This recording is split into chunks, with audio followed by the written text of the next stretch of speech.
Hello, happy Monday. Hope that you guys are having a great day so far. We want to get into these, I'm going to say these messages. We're not doing messages today. We're going to get into ancestor veneration. That's what we are chatting about today.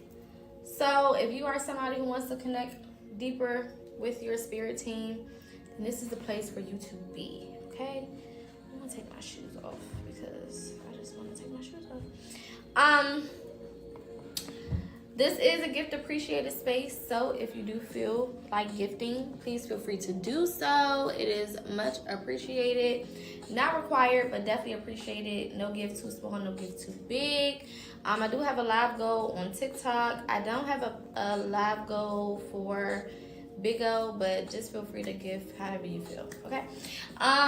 This will be posted onto YouTube, so definitely make sure that you go follow me or subscribe on YouTube, at PocaSPEAKS, okay? Link is in my bio on TikTok. Thank you, Corey.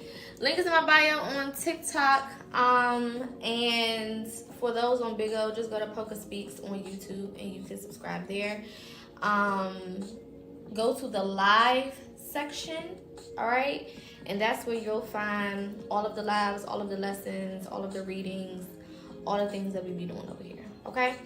Yes, I can put my Cash App in the comments.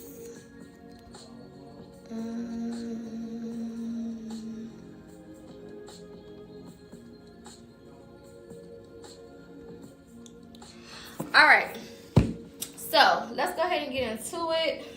I want to take these off too. All right, let's get into these messages for the day. I keep saying messages for the day. I guess there is a message in all of this. Maybe you guys, thank you guys.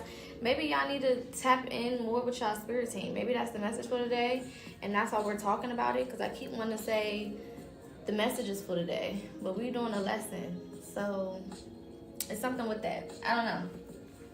But we're about to get into ancestor veneration, aka building a relationship with your ancestors, okay?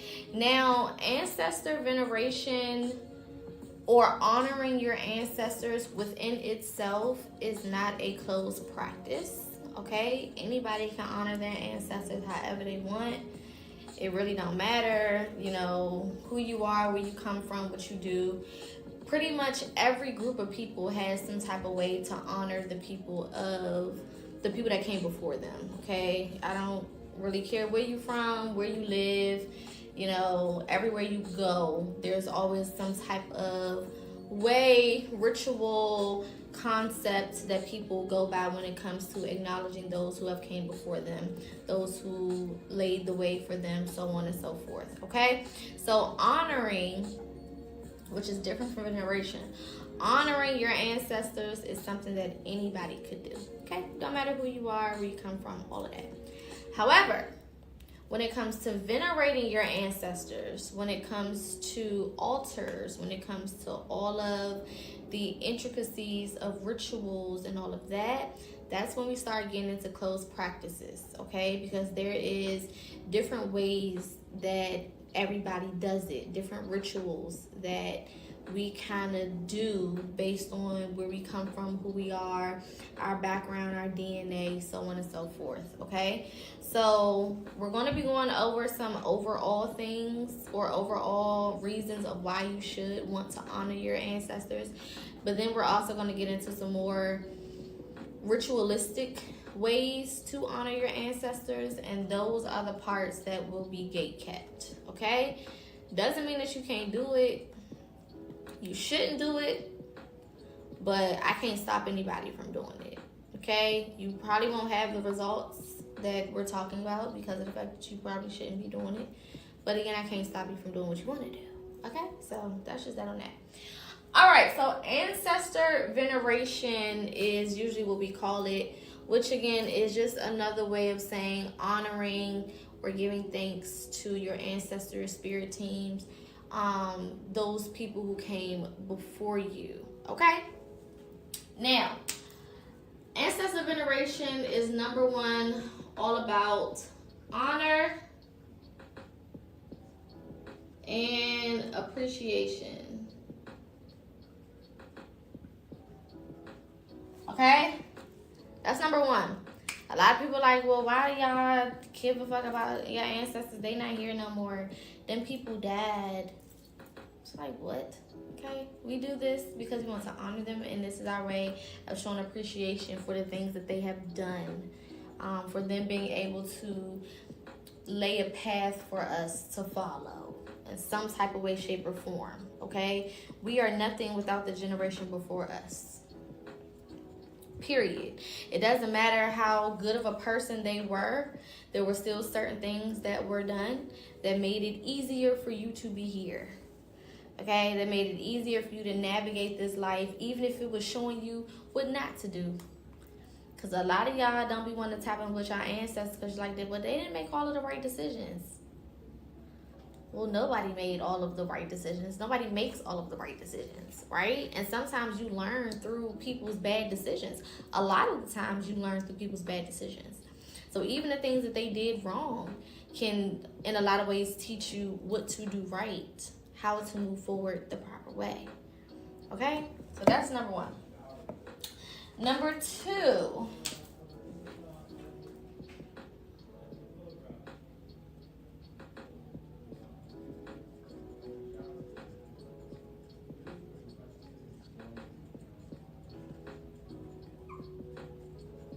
We tap in with them for knowledge and wisdom. Okay? These people have been here before us. They understand how this shit works. They've experienced a lot of the things that we either will experience or things that, again, we need to stay away from. Okay? Like they say, nothing is new under the sun. Right? Everything has been done before in some type of way, shape, or form. Okay? Nobody is really the first to do anything for real, right? So with that being said, if there are people who came before us who did certain things, who lived a certain type of life, who... They go that one yawn. It always gotta come out in the beginning of the fucking lives. Anyway, if we have people who came before us that did certain things, that lived a certain type of life, that experienced different things, that were shown different things, that were taught different things, right? They have wisdom and knowledge and information to give us, right? Now, of course, I'm going to go over ways that you can tap into the knowledge and the wisdom. But the point is that it's there, okay?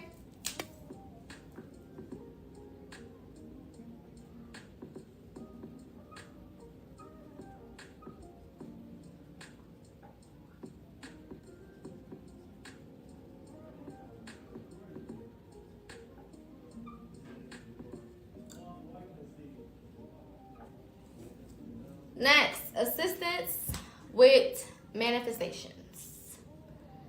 Okay, our spirit team ancestors assist us with manifestation. Okay, thank you, Corey. They help, us align with the things that are for us. They help us get to the things that we're trying to get to. They help us establish ourselves in the areas we're trying to become established. Okay, they're helping with lots of different aspects of us achieving the things that we want, of us getting to the places that we're trying to get to, okay? And the good thing about working with your ancestors versus working with these other deities and spirits and all of this stuff that other people work with, your ancestors don't necessarily need you to do all of these crazy, I don't want to say obnoxious, but like over the top type of rituals just to maybe get assistance from them. You know what I'm saying? They don't need you to, walk in a circle 3 times and throw a penny over your shoulder and, put a color pencil and red and write the word love and then rip it up into 17 pieces and then scatter it across the pond before they can come and help you. They don't need all of that, right? So a lot of your ancestors are here to assist you, and all they want is just a little gratitude, a little, hey, thank you. You know what I'm saying? Maybe a little meal on the altar every now and again. You know what I'm saying? They want you to play, some gospel music on a Sunday for them. Just very minor things. It don't never have to be all of these elaborate extra things that you see a lot of other cultures of people do when it comes to venerating their spirit team or their ancestors, right? So I always say your ancestors are your first line of defense, or basically your first, the first spirits that you should be partaking in a relationship with, building a relationship with. Don't skip your ancestors and go fuck with Oshun or Shango or whoever else, okay? Don't do that. Number one is disrespectful, okay? That's like you need advice and you skip over your mama and you go ask a stranger. It's like, girl, what? I'm your mama. I love you. You know what I'm saying? We share the same blood. Now, if you have a bad relationship with your mama, don't take that literal. But you get what I'm saying, right? Thank you, Corey. So, ancestors first. Don't skip over them, okay? Also, because they have an invested interest in making sure that you get to whatever your goals are. Y'all share the same bloodline. So, their goal is to help you get to whatever destination you're supposed to get to, because that's going to help further the bloodline, right? If you're working with other spirits, they don't really have any invested interest in you. So it's a lot more of that is just like, do I feel like doing this? Do I want to do it? Who knows, right? But when you're working with your ancestors, they want you to get to the goal because they know the goal is going to help the collective, right? So it just makes more sense, okay? Another thing to remember.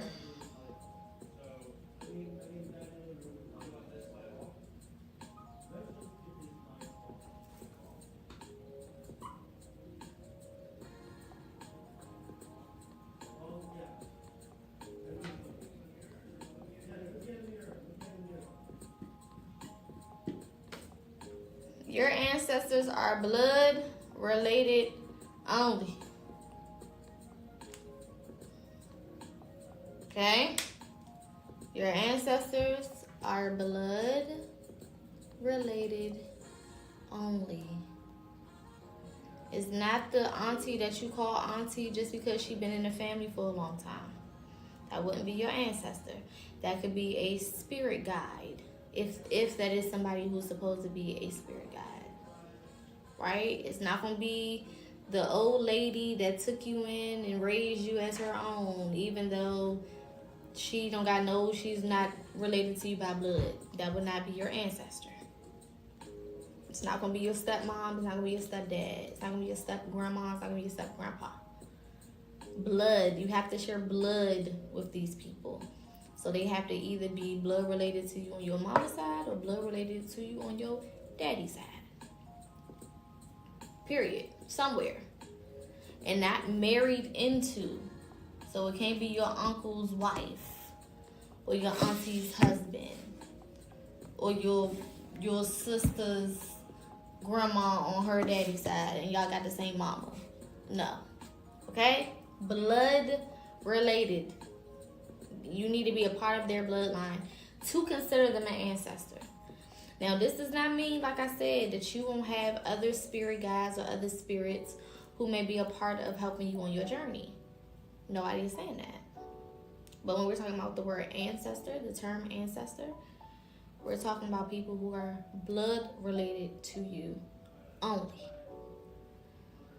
Okay? Thank you for the gift. Everybody else is everybody else. Hello. That's just that on that. Alright? So, We're going to go over altar setup. We're going to go over rituals. We're going to go over all of that stuff. But this is an important piece to remember. Okay? Because a lot of you guys may not, because maybe you didn't know some of these people in the physical realm, you be like, well, how I'm going to connect with this person? I ain't never met them. Or, you know, I didn't know this person at all when I was alive or when they was alive and blah, blah, blah. You don't have to. Right? Because we know we're connected to all of these spirits through the spiritual realm. Thank you, Corey. So you don't have to necessarily have known them or have had an actual relationship with them in the physical realm for that person to still be an active ancestor. Okay? My grandfather and my grandmother's parents on both sides are active ancestors. And I never met them people. Well, I met my grandmothers. I met both of my great grandmothers, but I never both of my great grandmothers. Never met my great grandfathers, but they show up. Never met my great grandmothers on both sides. They show up. You know what I'm saying? So you don't have to necessarily have known them, have met them, have spent time with them here in the physical for them to show up and for them to be a part of your journey, helping you, assisting you with your journey. Period. Okay? All right. Let's see. So let's review real fast. Ancestor veneration is all about honor and appreciation. We also gain knowledge and wisdom from them. They also assist us with our manifestations. The ancestors are blood related only. Okay? And we can also add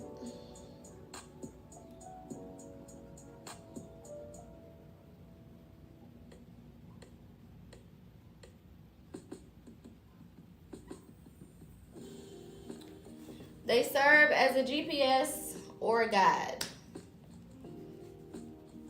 Okay? And that's how we use them. We don't misuse them, but we use them. Everything is here to be used, not misused, right? That's important to remember as well. A lot of y'all be trying to pimp out y'all spirit team. And when you think of working with your ancestors, think of how it would be to work with somebody here in the physical. If you had somebody that you didn't mind helping, that you didn't mind assisting, that, you know, you wanted to see them get to the end goal, would you want them to only pop up anytime, you know, they going through something and that's it? Or pop up just whenever they need something from you and that's it? No. You be like, hold up, you know what I'm saying? Why you don't call me just on the regular? Why you don't say hello? Why you don't check on me and see how I'm doing? You know what I'm saying? Why you don't, you know, bring me some? You always want something from me, but you ain't doing nothing, you know, you're not doing nothing in return. You just got your hand out, right? You wouldn't fuck with nobody like that. Family or not. If your mama was like that, if your daddy was like that, if your kids just took and didn't say thank you, even though you got a responsibility to take care of your kids. But if they just took and ain't said thank you not once, I appreciate it, thank you mom, thank you dad, whatever, you would feel some type of way. Nobody wants to be misused.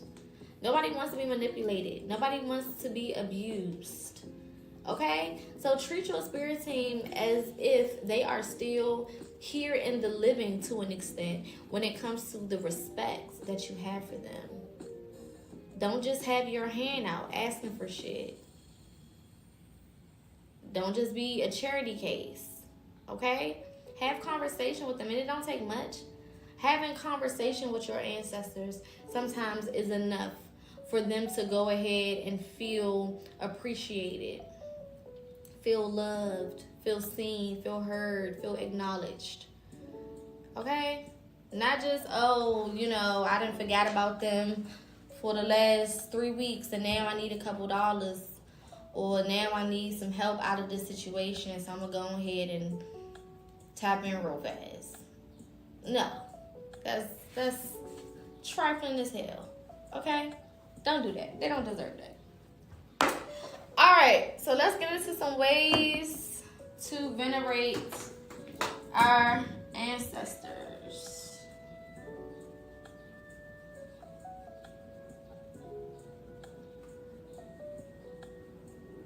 And this will be posted on YouTube for those who are just joining, or if you have to step out at any point, don't worry. Just make sure that you subscribe to the YouTube so that you can watch this playback tomorrow rising.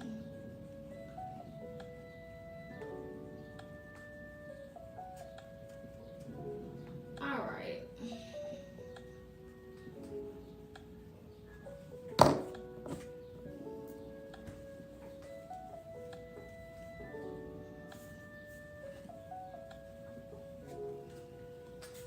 right.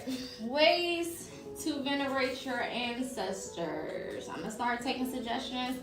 Y'all know these lessons are interactive, so feel free to start putting in the comments. What are some ways that we can venerate our ancestors?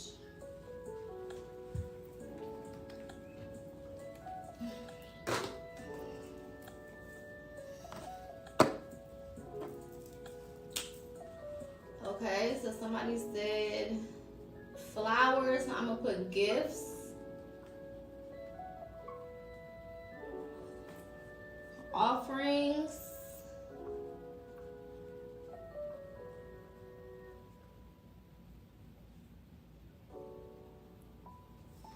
What else? Letters or writing.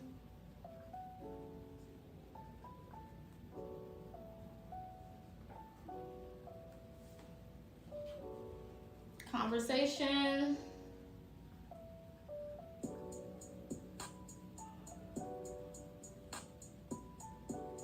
What else? Water or a candle. Food. What else?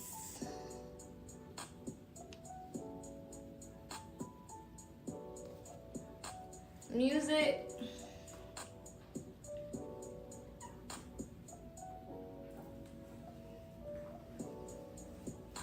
Through the elements.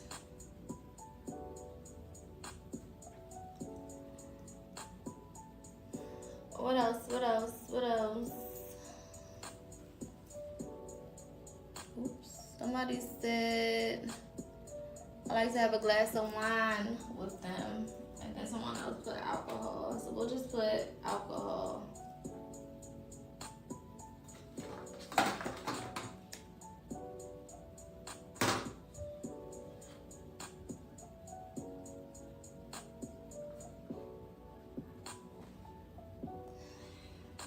So we can put smudges, we can put incense.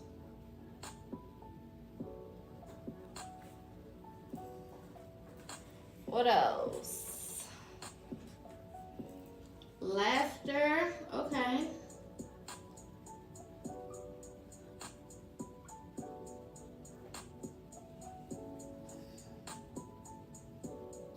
Are you saying calling them by name?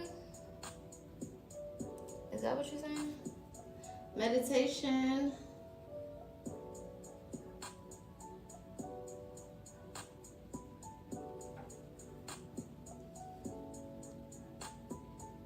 Oh, knowing their name. So I'll put acknowledgement.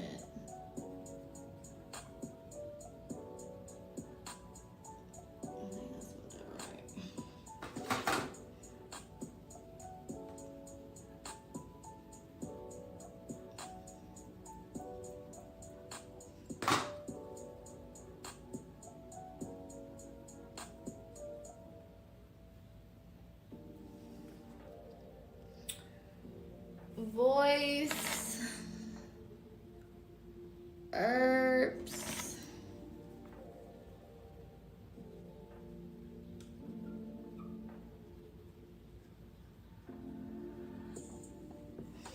If you believe your ancestors are dead and they can't hear you, then why are you here? It's just so simple. Like, you don't have to be here. It's a choice. It's the option. I don't get it. Like, you don't have to be here.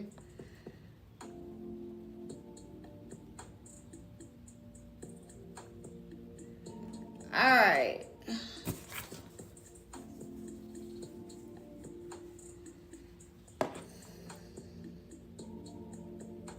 Okay, somebody said hair and makeup.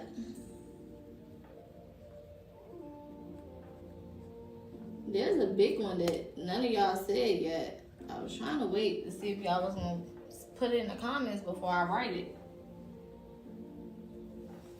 It's very obvious. Okay, somebody said self-care.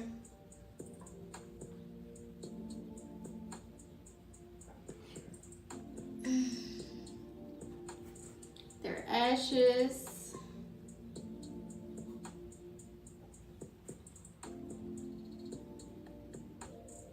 Spending time in silence. Yes, thank you. Your altar. What the hell? How y'all didn't say that? I thought that would have been one of the first ones y'all said. Obituary.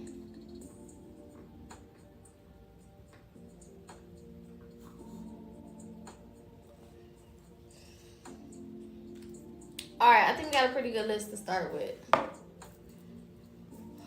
These are some good ones. So we about to get into it. We about to go through each and kind of explain it. If you just coming in here, just bear with me. Okay, we're going to get through how to reach out to your ancestors, how to identify them. We're going to get into all of everything that's going on. Okay?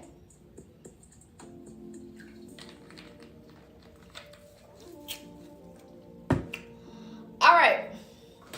So, let's get started with this list. Alright?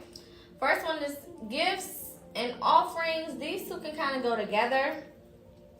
But gifting your spirit team. There's so many different ways that you can gift your spirit team. You can give it to nature and, with the idea of giving it back to them.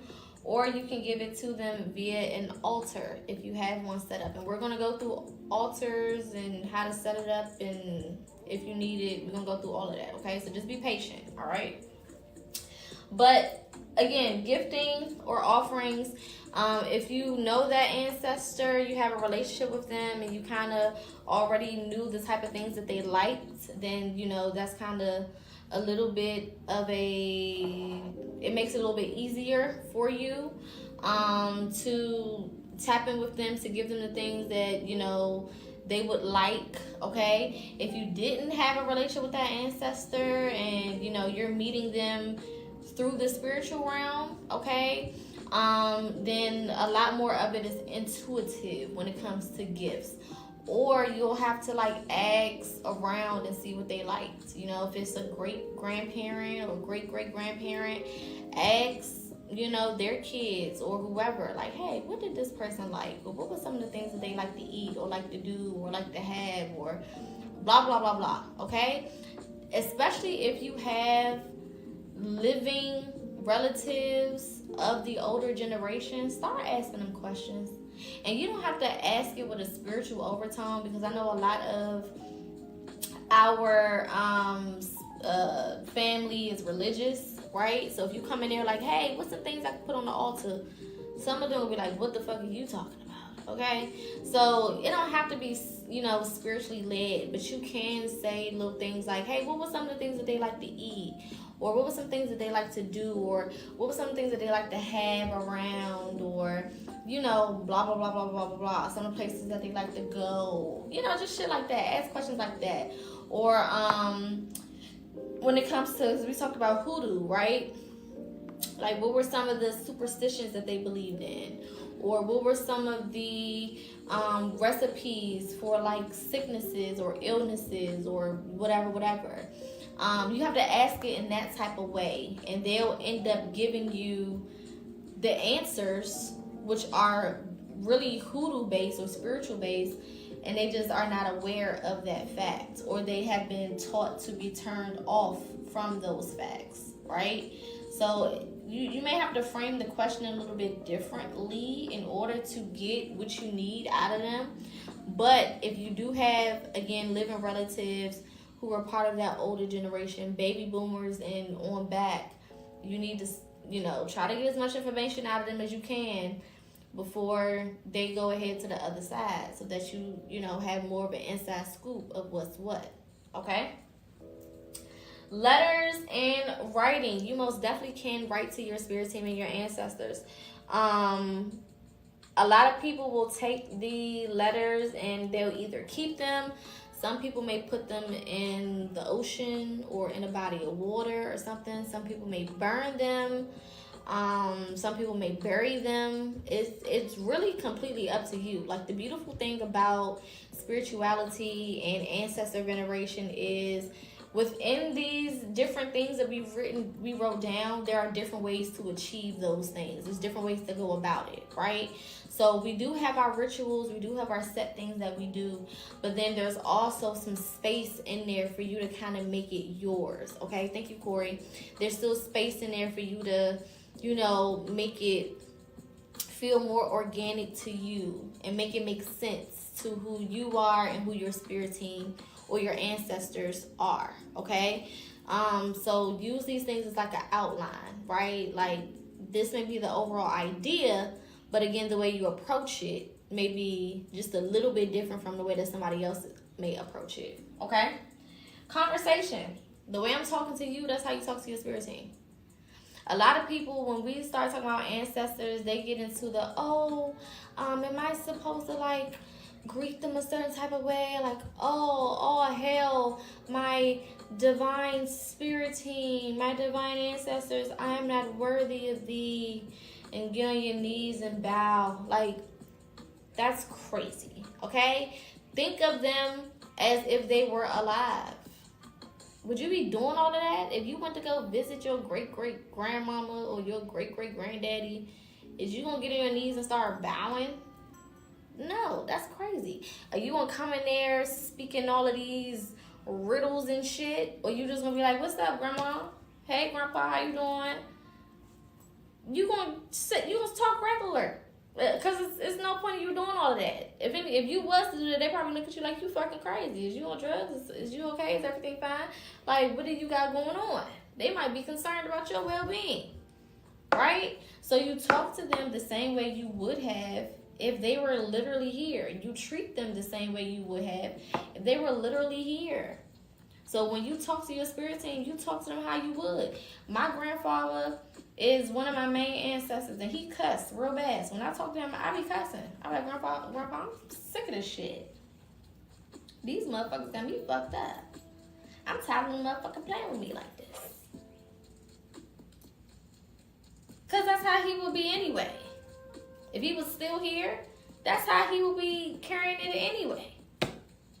You know what I'm saying? So I'm not about to be like, oh, dear grandfather that sits above the clouds and the ethers, please assist thee. I'm not doing, Grandpa, look, that bitch got me fucked up. Alright? Now, shit, I don't know. I'm trying to keep it cool, but, you know what I'm saying? You would talk to them in the same manner. It wouldn't be all extra whatever, right? Now, you can either talk out loud, like how I'm doing right now, how you would to whoever you talking to if they was in person, or you can talk within your consciousness or in your head, quote unquote. Okay? Either one works.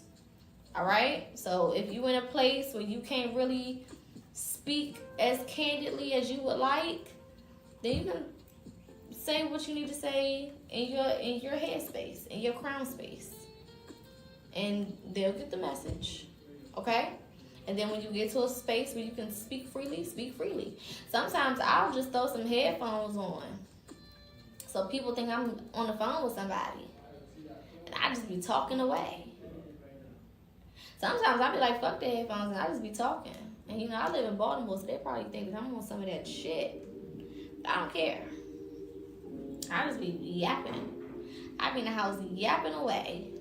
If you didn't know that I was in that house by myself,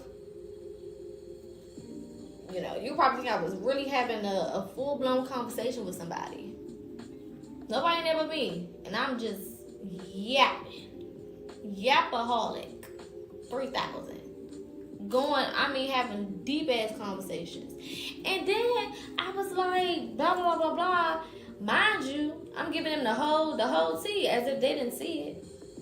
It don't matter. Mind you, you know when you hit that, you real deep into it. Mind you, the motherfucker was yada yada yada. Shh. Come to find out, you always come to find out something. Come to find out, I'm giving them the whole story. Word for word, bar for bar, situation by situation, act for act, they getting everything. Period. That's how you want to treat your ancestors. Don't treat them like strangers that you don't know. Don't treat them like people that you've never met before. You know what I'm saying? The more comfortable you are, the better it will go. Now, for my people who may say, well, I don't know my ancestors, or how do I know who I'm talking to, right? Some ancestors, if you don't know them, will reveal themselves to you. And when we get into how to approach our ancestors, which we're going to do next, all right, hopefully that was the last yawn for today. When we get into the next part, I'm going to go through how to connect with those spirits and how they may start connecting with you for my beginners or for my people who just don't feel like they're getting through. Okay? Next is water or candle. This can also be associated with the altar. But you can always, even without a candle, you can always put out some water and light a candle for your spirit team. Well, I keep saying spirit team, but I mean your ancestors, which can also be your spirit team. Spirit team is more of a broad term, meaning ancestors and other guides or spirits that may help you. Ancestors are blood related, spirit team, and then you have spirit guides who may not be blood related. Okay, just so y'all can keep up with the terminology that I'm using. Okay, but you can always set up candles and a glass of water whenever you want for your ancestors. We do it all the time when we have candlelight visuals. We do so many rituals, and then black people will look at you crazy when we talk about ancestors. What the fuck is you lighting a damn candle for and standing on the corner where Lord Ray got shot if you don't believe in ancestors? I don't get it. Like, I'm not understanding. Why are we doing this? We can just bury him, put him in the ground. You know what I'm saying? What is we putting a whole 3-piece suit on Grandpa for if we just gonna bury him and just put him in the dirt if we don't believe in ancestors? What the fuck is the point of that? That's a ritual. I don't know if people know burial, funerals. A funeral is a whole ritual. That's a whole ritual. It's no different than how any other people bury their people. It's a whole fucking ritual. You're embalming the body. You're preserving the body. Why preserve a body if you gonna put it in the ground? You preserving the body. You washing the body. I don't know if y'all know that, but they wash them bodies. Soap and water.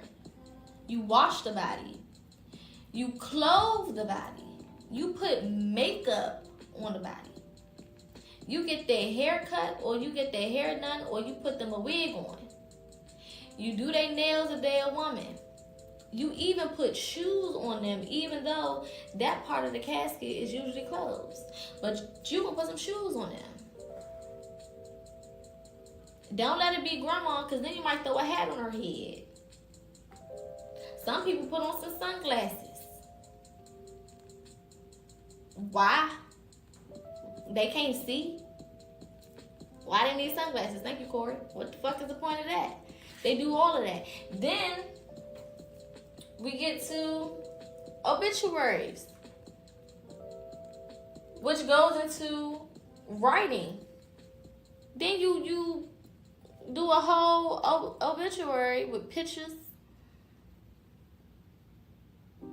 and information life story, life history, who they leaving behind, and let you go to a funeral for somebody that you know and you love, and you don't get no obituary. You want to see a black person lose their mind? You want to see a black person act the ass? Don't give them no obituary. Let the obituaries run out and they don't get one. You want to see a black person act crazy? Let them not get an obituary. And then what they do with them? They take them home and sit them up somewhere. Altar. Most of us got altars in our houses, or grew up with altars in our houses and didn't even know that that's what it was. Grandma got that whole little corner table dedicated to all the people who died. She got obituaries all over there, little trinkets and shit. If you got some ashes, because cremation is a ritual too. If you got some ashes, the ashes sitting over there with a picture of them. That's an altar. What the fuck? That's a whole ass altar. You got everybody obituaries sitting up over there with pictures of them and they bracelets or a ring or a little something that they like. And then they got the nerve to look you dead in your eyeballs and say, we don't believe in ancestors. What? What are you talking about? You just yapping and yap at this point. You just gotta be yapping. Cause I just walked past the whole shrine of Grandpa. And you talking about we don't believe no ancestors. Then why the fuck do you got all this shit sitting up over here like that? Some of them, if it's a tragedy or if it's just a quick, unexpected death, they'll leave that person's whole room the way that it was when they last was in it. That's a shrine. That's an altar. You can't go in that room and change nothing. Don't change nothing. Don't touch nothing. Don't move nothing. We want to keep it exactly how they left it. Exactly, a whole tomb. And people just go and look in there and observe. You know what I'm saying? You go in there, you feel that person's energy heavy as hell. You be like, what the fuck? You know what I'm saying? Don't move that. That same cup that person touched is right there. Clothes still all over the place, wherever they left it. Remote still where the remote was. And you can't touch nothing. Leave it just like that. Whole altar for that person. Don't even realize it's an altar. Then they go to church and they tell you it's an altar call.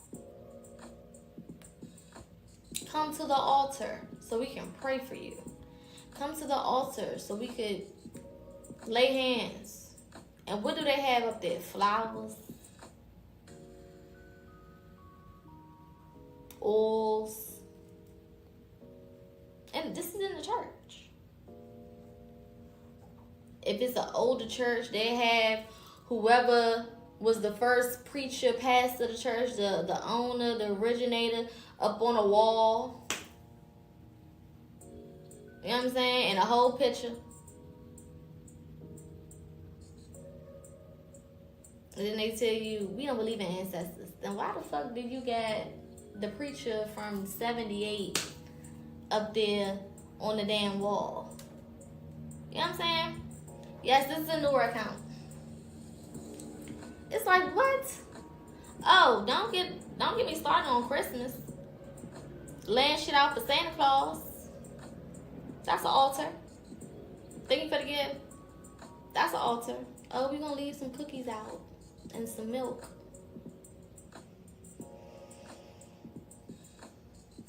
Okay, girl. Alright. Food. Food can also be an offering. It can also go on the altar. Anytime you're going to serve food, you always want to at least have a candle and a glass of water with the food. You don't have to have a full altar to give your ancestors food. But if you do want to You do need to have at least a white candle. It don't have to be a 7-day candle. It can just be like a little, like the long ones, okay? The long stick looking ones. And a glass of water. Always. Always, always, always. Thank you for the beans. Okay? No, I don't celebrate Christmas. I accept gifts. And I eat the food. Just like Thanksgiving. I don't celebrate that shit either. But I'll eat the food and I accept whatever gifts you want to give me. But I don't celebrate that shit. I celebrate the winter solstice.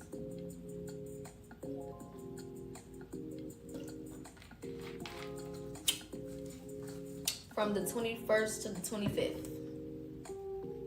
That's what I celebrate. Okay? But shit, if you cooking, because you know my mother sometimes, she'll do a Christmas brunch. And I'll be right there waiting for my pancakes with the crispy edges. You know?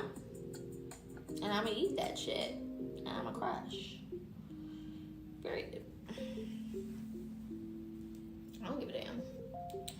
Thanksgiving, the eating is the celebration, right? Not necessarily. Thanksgiving is more so to commemorate the relationship between the Native Americans, the quote-unquote relationship between the Native Americans and the Pilgrims. But black people, we just use it as an excuse for everybody to cook and eat and see each other. We ain't never celebrated, right, genocide. We ain't never was like, oh, we're so thankful for the genocide that happened. Fuck no. We just got a day off work and we going to eat. You know what I'm saying? Because niggas, we don't get too many days that we not getting to the bag. So we use holidays just to fuck around. Yeah, it's National Soul Food Day, like shit. For sure. I think that's what I'm about to start calling that shit, National Soul Food Day. That's all the fuck we doing that for. We not doing that shit because we give a fuck about what they talking about. You know what I'm saying? Same thing with 4th of July. We don't celebrate no fucking 4th of July. But we love a cookout. We love a reason to put anything on the grill. That baby turning 1, let's put something on the grill. That baby just start walking, let's put something on the grill. That baby got 2 teeth at the bottom, let's throw something on that grill. We gonna find an excuse to grill. You know what I'm saying? And we love an organized event. We love colors and themes and shit. You know what I'm saying? That's why we love a family reunion. Because we love having matching t-shirts and shit. We live for that. So, that's why we participate. And then now, you know, we got Juneteenth is becoming more popular in our community as far as the actual celebration of it. So, we got 2 holidays back to back. Juneteenth first and then 4th of July, but we could just eat and throw something on the grill. You know what I'm saying? We don't celebrate the holidays for what it's for. The only holiday that black people probably celebrate for what it's for is Christmas. That's it. Other than that, niggas not celebrating that shit. They just using it as an excuse to eat and to play spades and to cuss each other out over Uno. Yeah, and to be off work. Exactly. That's it. Based on your teachings, it is what it actually is, like rituals in church, right? Yeah. Yep. Rituals are all in church. Going to church is a ritual. A ritual is anything that you do repetitively. So even the act of just going to church every Sunday is a ritual. So what's the frequency being fed on those days? Because I be abstaining from celebrating. Now, of course, there's frequencies, you know, that come with different holidays, of course. So I don't blame anybody for just not participating. I think it's a subjective thing. You know what I'm saying? I don't get mad at people who go. Thank you for the gifts who participate in, you know, going to see their family for Thanksgiving or Christmas or things like that, because sometimes that's the only time they can see their family. You know, it just is what it is. So I don't personally feel no type of way when I see people just linking up with their peoples, you know what I'm saying, or eating, having a meal with their peoples. Because for us, sometimes that's the only time we see our people. If we being real, it's not like back in the day where it was regular to see your people on a Sunday, or to everybody go over grandma's house, or you know what I'm saying, like that type of shit is kind of dying down now that millennials and Gen Z are healing away from the family. So we're not spending as much time. Thank you for the gifts. We're not spending as much time with our families as they did back then. So that if you miss a holiday, it's like, oh well, I just seen them niggas a couple weeks ago. You know what I'm saying? For some people, it's like the only time I see my people is Thanksgiving or Christmas or Easter or, you know, something like that. So I don't personally feel a way when I see people, you know, linking up with their people, because for me, that's true. Like, I see my mother mainly on holidays or birthdays. You know what I'm saying? My mother lived maybe 45 minutes from me, but I can't see her every day and every weekend. That would be too much for my mental.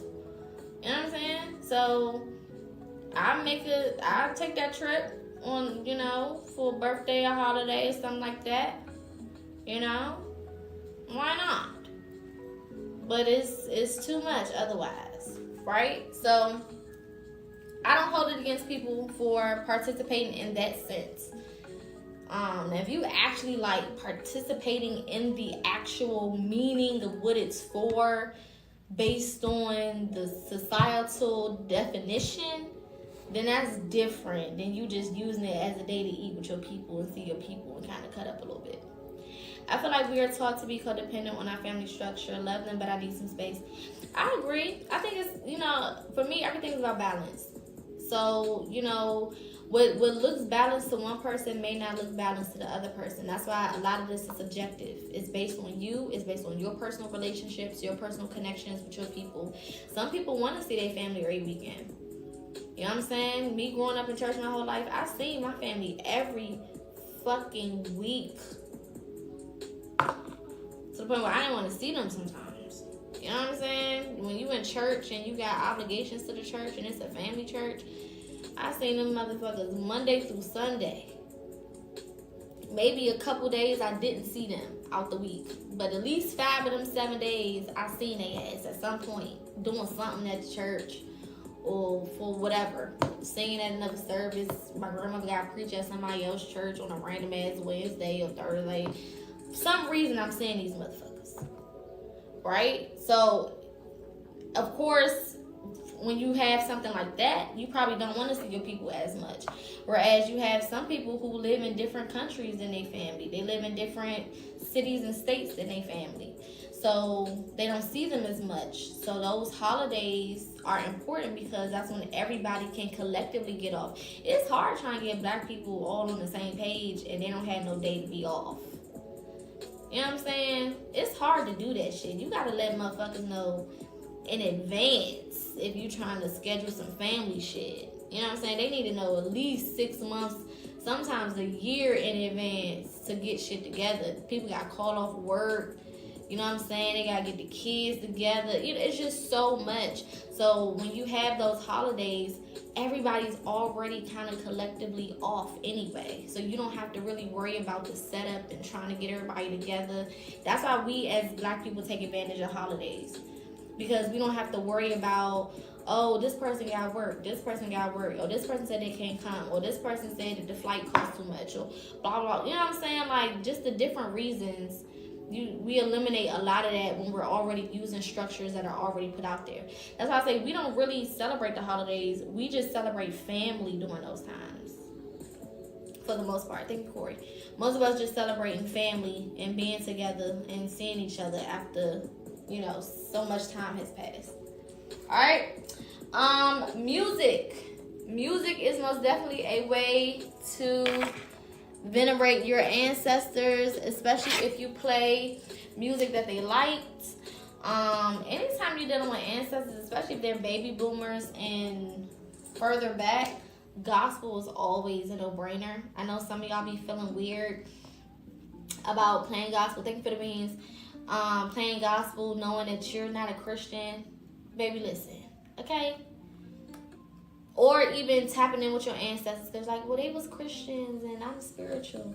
They were spiritual too. They just didn't fucking know it. Okay, and that's the life that they lived when they were here. They're not here anymore. So they've gone back to the spiritual realm. So they know that they are in the spiritual realm at this point. They're not confused on that, right?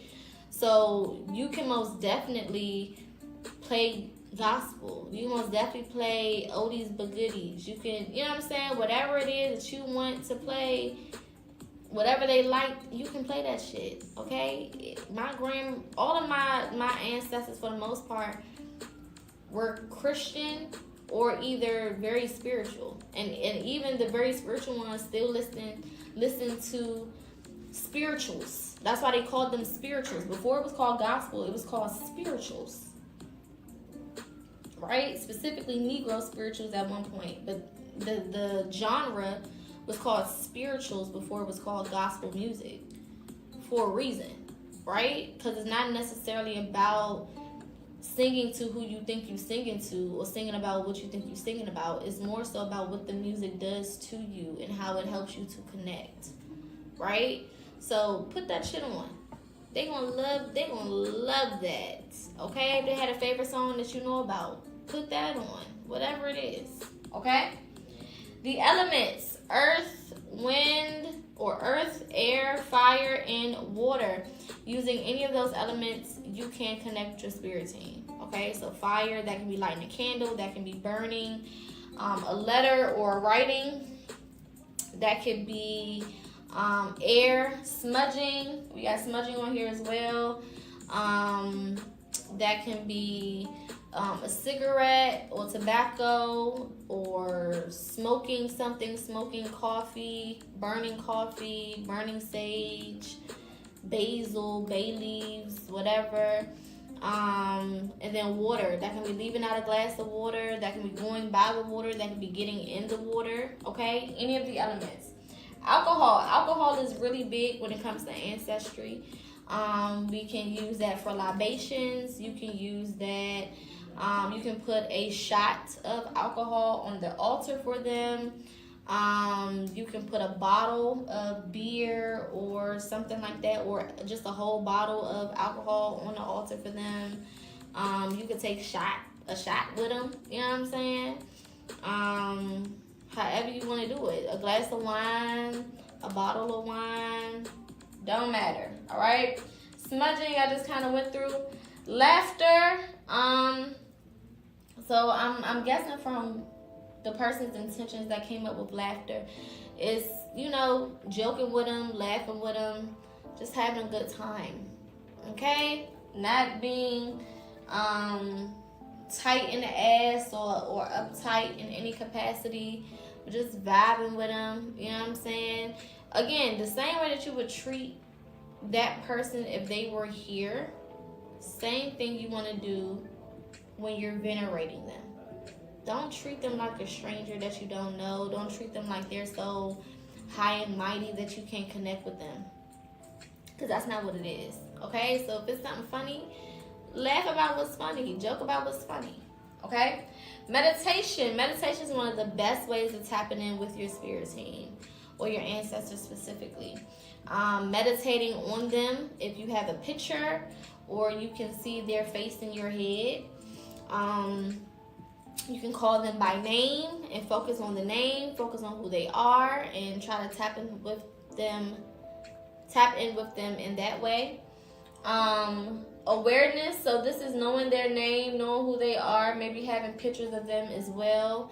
Knowing the relationship to them, so not just all of my ancestors, but this grandparent, this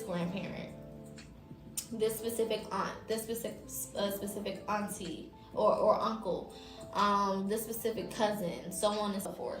Okay? Using herbs. Herbs can be used in a lot of different ways. You can sprinkle herbs around your house with the intentions of inviting your ancestors in.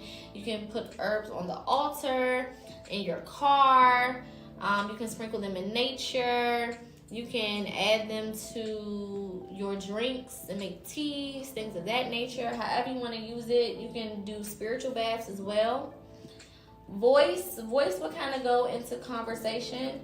Hair and makeup. Okay, so that's definitely a way for you to venerate them by showing your appreciation or your gratitude for them, dressing like them.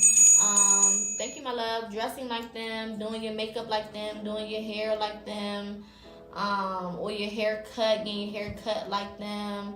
Redoing. I've seen some people who like redo photo shoots. Like maybe there was a photo shoot that they had, that specific ancestor had, and they go and they dress the same way as them and kind of redo it.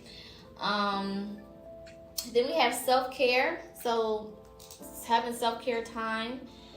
You can definitely include or invite your ancestors into that self-care. We have ashes. So this is for the people who were cremated. I believe in cremation. I don't want my kids to spend no $15,000-$20,000 on a goddamn funeral and do all this. No. Okay? Let the people who fuck with me be there. If they didn't fuck with me, I need them at the door. Like, hey, you know she ain't fuck with you. Why is you trying to come here? You know what I'm saying? I told my mama that's what I'm going to have to do for her. I don't need... Why are you here? You know my mom ain't like you. You know what I'm saying? You know my people ain't fuck with you. What are you doing here? Go back and get in that car. You're not about to bring that damn energy in this bitch. We're not doing that. I ain't playing with you like that. Thank you for the gift. Yeah, no. Okay? Just the people who knew me, the people who fuck with me, you know what I'm saying? Maybe I might want to have me a little outfit on or something, whatever, just for the funeral. And then you can cremate me. But I don't need no expensive ass funeral either. Okay? For all I care, just give me a little box. I don't care if you bedazzle that hoe. Just make it look like something. Put me on a nice little outfit so that, you know, if y'all want to take some pictures, you can take some pictures. Make sure that I look like I would. Don't have me looking crazy, okay? Whoever do the body, they better do it. Okay, I'm not playing like that. I'll come back and I'm haunting all of you motherfuckers. And then cremate me. And then spread my ashes between my kids. And if my husband's still alive at that point, you know, just split it all up. And they won't know about altars. Then put the shit on your altar. And then take a little bit with me every time you travel. Or with you every time you travel. Just sprinkle me in different places that you go. You know? A little bit at the Bahamas. A little bit in Jamaica. A little bit in Dominican Republic. You know what I'm saying? A little bit in Africa. A little bit in wherever the fuck. The Caribbean. I don't care. Just sprinkle me around. Okay? But cremate me. Don't put me in that damn hole in that ground. We are not playing for no plots. We don't need to do that. Okay? We not doing all that. That shit's expensive as hell. We not doing that. Put me in a nice little urn and set me up where I can watch the TV. That's all I need. I don't need all that. Okay? But ashes are definitely a way to venerate your spirits, your ancestors specifically. You can put them on your altar. Excuse me. A lot of our family members who do have ashes in their homes have an altar that they don't know is an altar. Right? They'll have the ashes there. They'll have a picture of that person. They may have the obituary right there too. They may have some flowers over there or something, or you know, some type of other little trinket or something over there, and that's an altar. You know what I'm saying? The only thing they missing is a cup of water and a candle, and they got everything else over there. You know what I'm saying? It's a whole ass altar. So we do a lot of these things. This is why I say don't be afraid to tap in with your ancestors that you think is Christian and all of that, because it doesn't matter. They're still going to be a part of it. Because there's things that they already was doing before that they may not have associated with an altar or ancestry or rituals, but they was doing it. Okay? Silence. So sitting in silence, this could probably partner up with meditation. But sitting in silence and maybe thinking about your spirit team, tapping in with your spirit team, so on and so forth, or ancestors. Altar, we're going to go over altar, and then obituary. We went over that. Alright? Alright, so let's go over how to start connecting with your ancestors.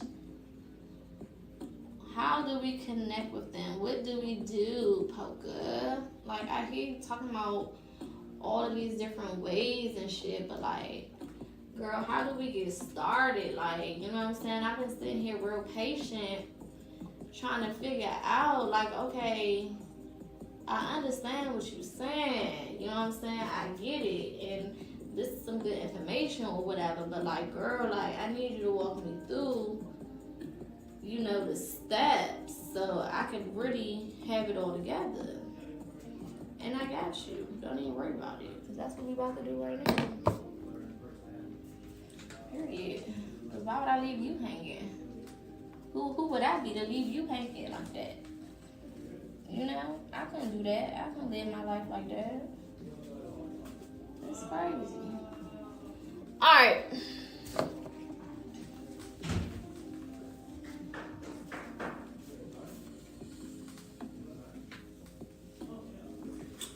So let's go ahead and tap in. So now we're about to go over ways to tap in with your ancestors, or how to connect, rather, with your ancestors.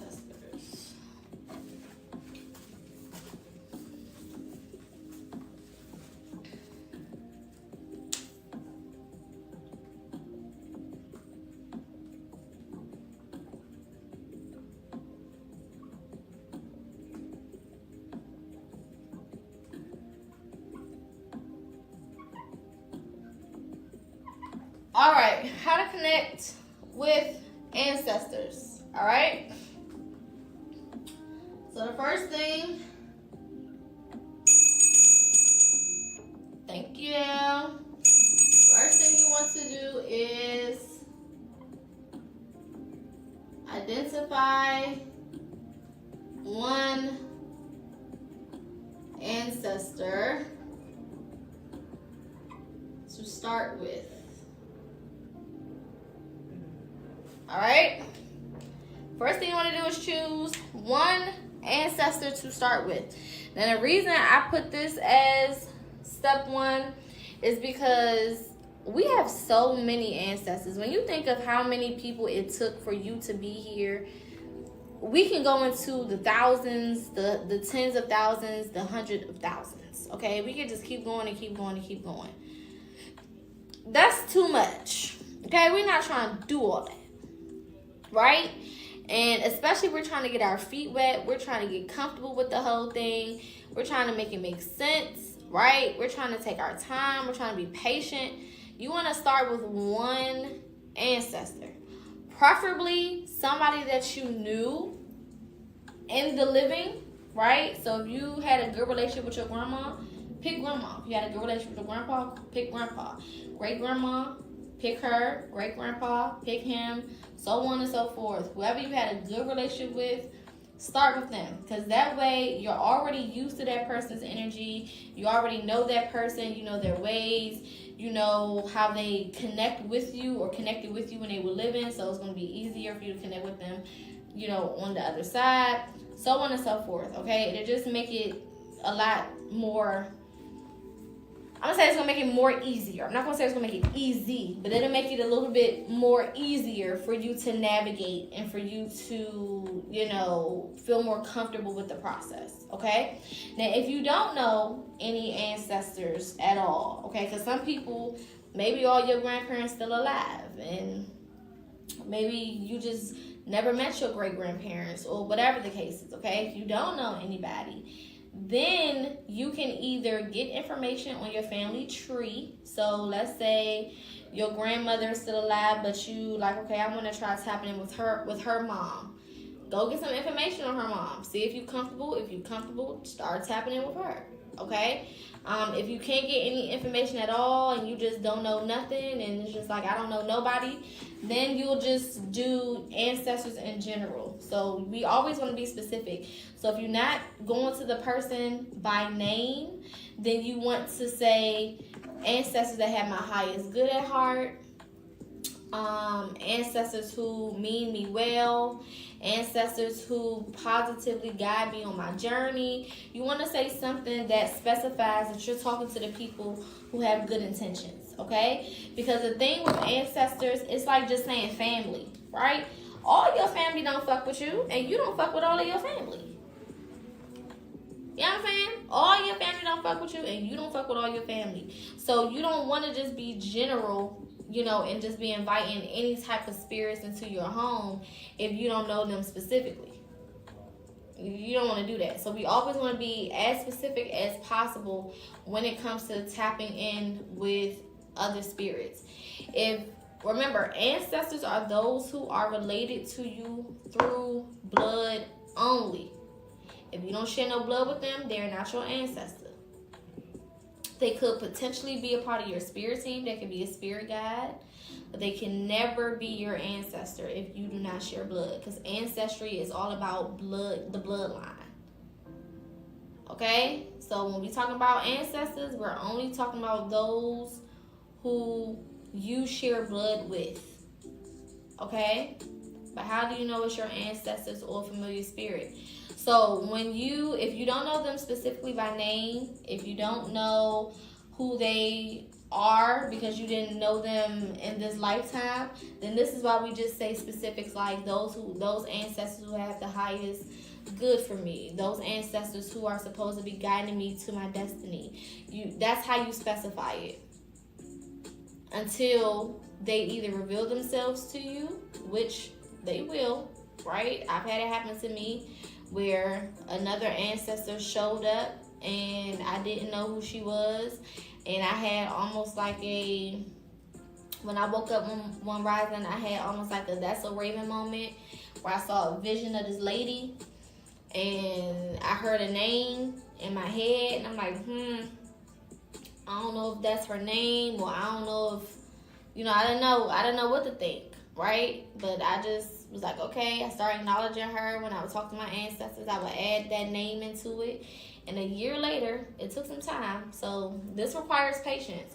A year later, it was revealed to me when I was on Ancestry.com doing some research on ancestors. I ran across that same name, and it just so happened to have been my mother's great-great-grandmother. So my great-great-great-grandmother, right? Didn't know her name until I heard it in that vision. And then I didn't get the clarity on who she was until I did the research a year later. So they will reveal themselves to you eventually, and you'll start to eventually be able to call them by name if that's what is supposed to happen. Okay? I've been in settings where we honored our ascended ancestors who fought for our rights, but not DNA. So that's more of a broad term. So when you hear settings like that, that'd be like, oh, all of the ancestors who participated in the civil rights movement, or all of the ancestors who fought, and fought the pilgrims or the settlers or blah blah blah blah, or if you're from Haiti, like all the ancestors who fought in the Haitian wars, or shit like that. That's more of on a broad spectrum of we all kind of come from the same group of people, right? But when we're talking about ancestor veneration, we're not talking about the broad spectrum of things. We're talking about those spirits who are directly connected to us through bloodline, because this is when we get into generational relationships, right? Building the generation, helping the generation, furthering the bloodline, healing the bloodline, generational curses, things of that nature, right? So they are more so helping to guide us personally so that we can do and fix and change and add whatever we're supposed to do, fix, change, or add for our personal bloodline, okay? Will it affect me if I reach out to an ancestor that unalived herself that I didn't know? Great question. So when we're dealing with ancestors who may have had mental illnesses, I wouldn't say let that be your first choice. I would maybe choose a different ancestor, just because if you don't know why they did it, it can be, you don't want to tap into that type of energy, especially when we're using our ancestors as guidance. You don't want to tap into that energy, because you don't know if that spirit has, if it did what it did for a reason that makes spiritual sense, or if they were depressed and didn't know themselves and was just a troubled soul.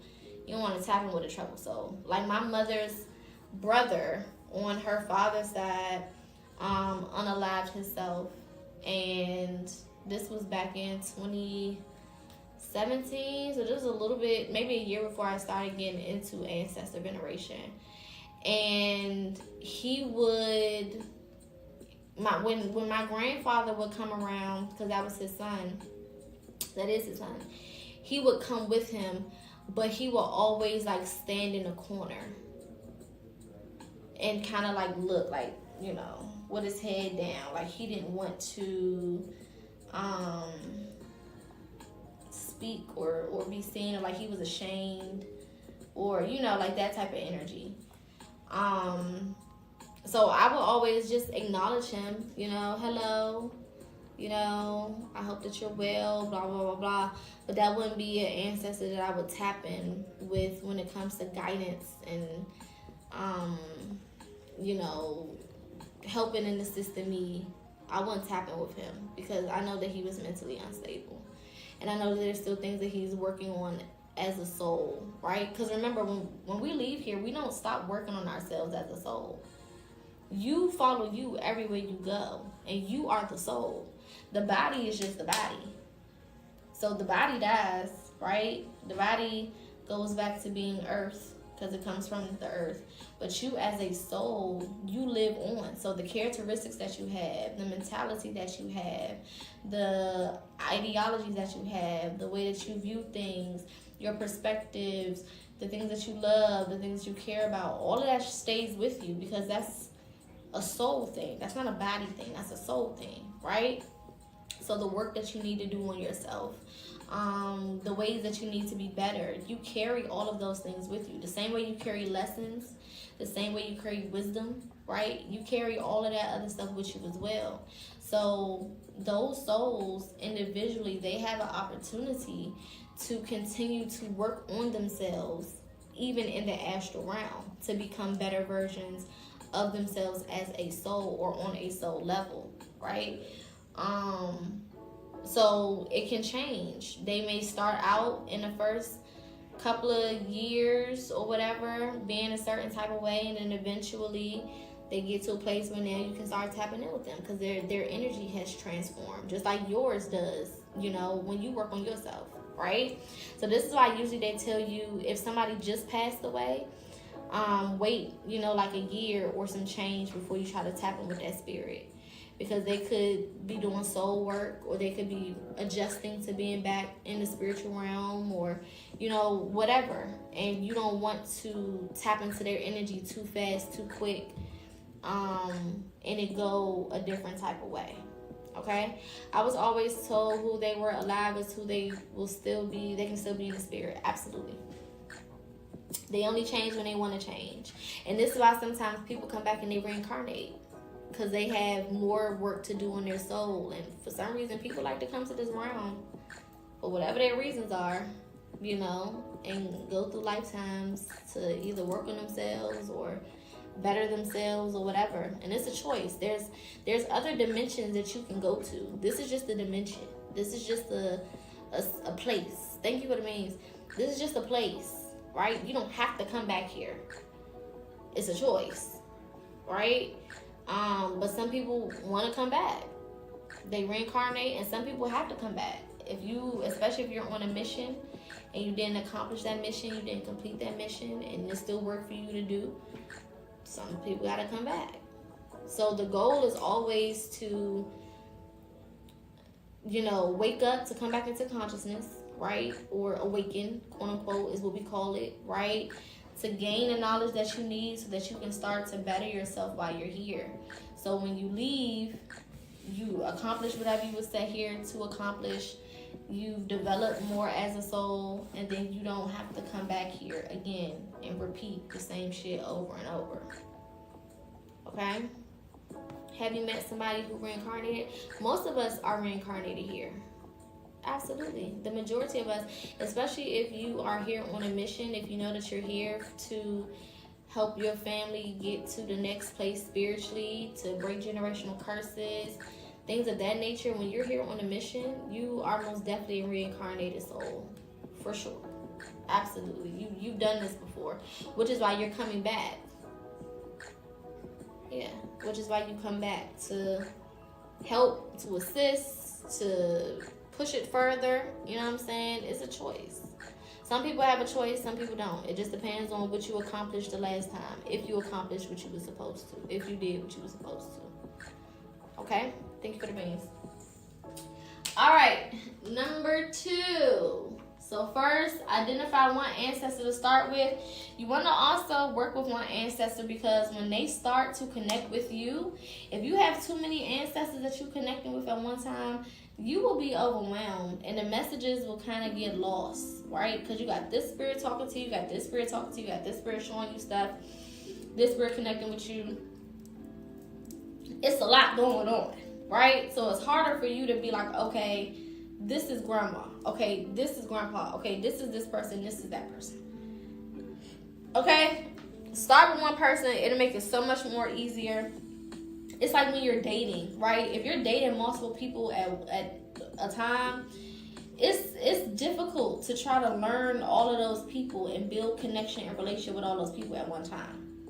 You're going to start getting confused. You're going to fuck around and call somebody else's name, or mention a fact about this person over here. They're like, what? That's not me. You're like, oh shit, that's the other person.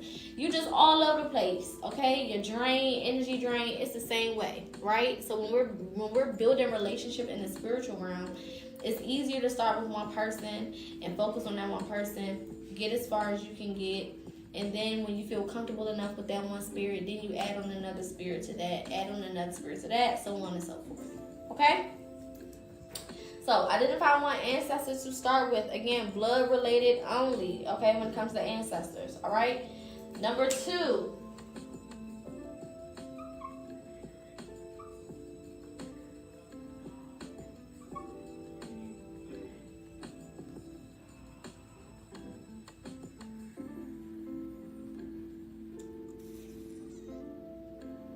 Begin constant communication. What does that mean? Every day. If you talking to somebody that you're trying to build a relationship with, how many times do you talk to them? How many times would you want to talk to them? How many times would you want them to talk to you? That's how you need to be thinking about it. Not every other day, not only when shit is getting tough for you, or only when you're going through something, or only when you just thought about it. Every day you need to say something, and it don't gotta be nothing long and drawn out. Again, that's the beautiful thing about your spirit team.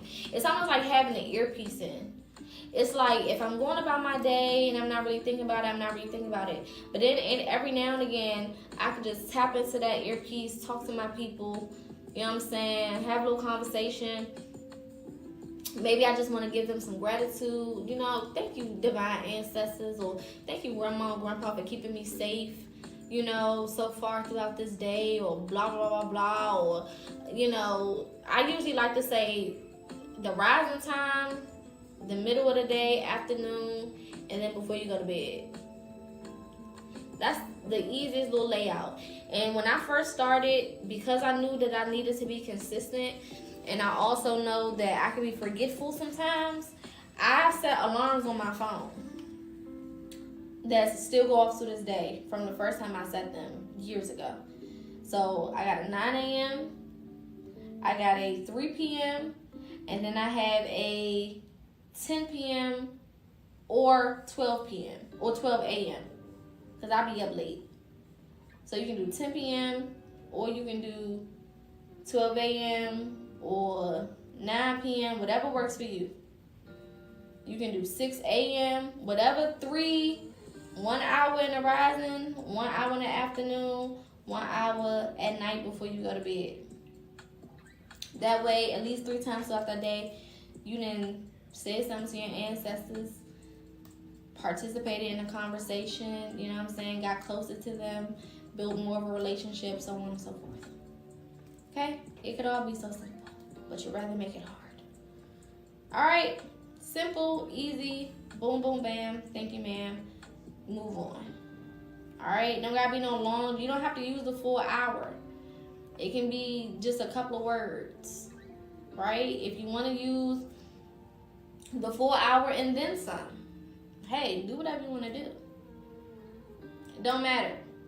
Okay? If you want to just do 30 minutes, if you want to do 20 minutes, you want to do 40 minutes, whatever you want to do, it don't matter. Okay? But it has to be constant communication, because that's the only way that you develop connection and relationship with somebody, is if it's consistent. That means every day. That includes weekends. This is not like a job. So it's not like weekends off. When I clock out, that's it. You know what I'm saying? No. Every day. So you saying I can get contact with my mother? Absolutely. If your mother passed, yeah. Absolutely. Working with your ancestors will help you feel a lot differently about death.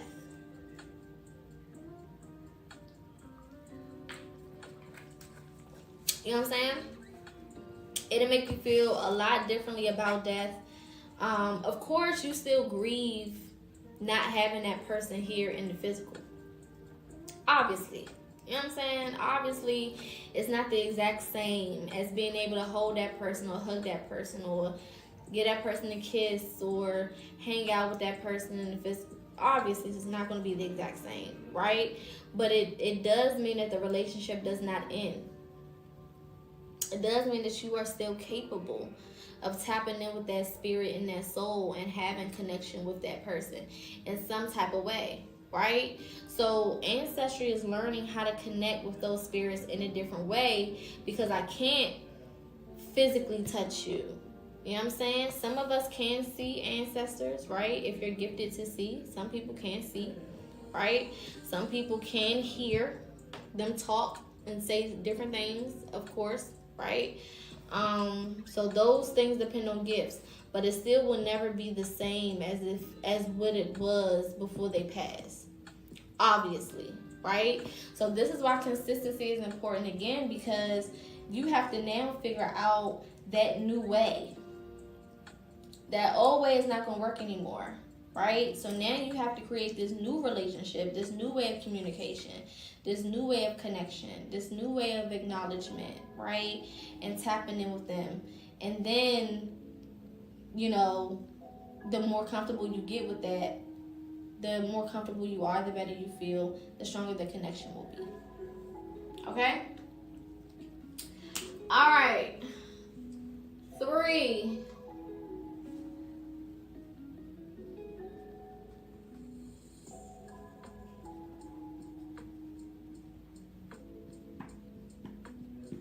Patience is key. You got to be patient. You have to be patient with this process. Not only just because you're adjusting to the relationship with them through the spiritual realm and through spiritual connection, but they're also adjusting to the relationship with you. That's number 1.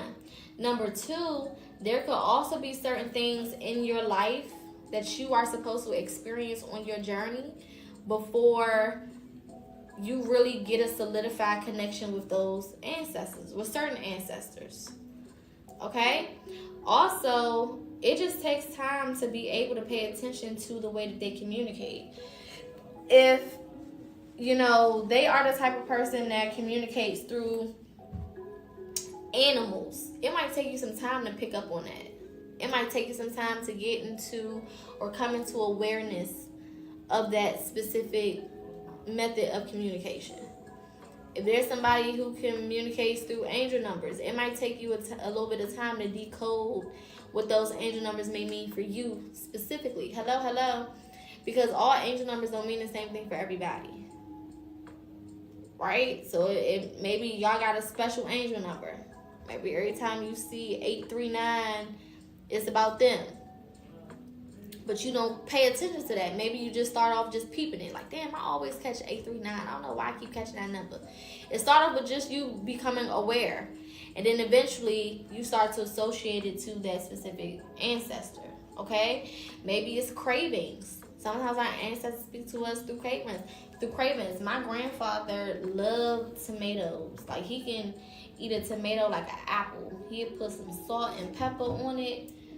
And maybe a little vinegar sometimes, just crush it, okay? He'll make tomato sandwiches with tomatoes and mayonnaise and salt and pepper and season that motherfucker up with maybe some onions or whatever, and toast that bread and just eat it like that, okay? He's from South Carolina, okay? Very country. So when I'm craving tomatoes like real bad to the point where I want to just eat one like an apple, and I love tomatoes, so it's not wrong with it. When I'm getting those deep cravings, sometimes like, okay, maybe my grandpa will want some tomatoes and I'll put some on the altar or something along those lines, right? So different ancestors communicate in different ways. And that's why I say start with one initially, because you don't want it to be a whole bunch of mixed messages and you trying to figure out who that specific thing goes with. When you starting with one, you know it's that person because you're only working with that person. Right? But if you starting with 4, you playing pin the tail on a donkey, you know what I'm saying? It's going to take you a minute to figure out what thing is connected to which person. Okay? So patience is key. You know, connecting with an ancestor could take weeks to months to years. Getting comfortable with the ancestor and learning the way they communicate could take weeks to months to years. You just have to be able to go with the flow. Spirituality within itself is not anything that can be rushed. And a lot of people try to rush it. A lot of people think that things are supposed to happen overnight and you're just supposed to have shit, and it's just supposed to, once you start, you're supposed to be all ready and everything is supposed to just be working for you the way you want it to and all that. That's not how it goes. Okay? Shit takes time. It takes time. Adjusting takes time. Learning takes time. Building and creating wisdom and knowledge takes time. All these things take time. Shadow work takes time. And shadow work goes hand in hand with ancestors. Because a lot of what they're helping us through is either generational curses or helping us navigate our shadow or figuring out certain things about ourselves on a shadow level so that we're able to make the changes that we need to make, become the person we're supposed to become so that we can do whatever it is we're supposed to be doing. Okay? So all of these things take time.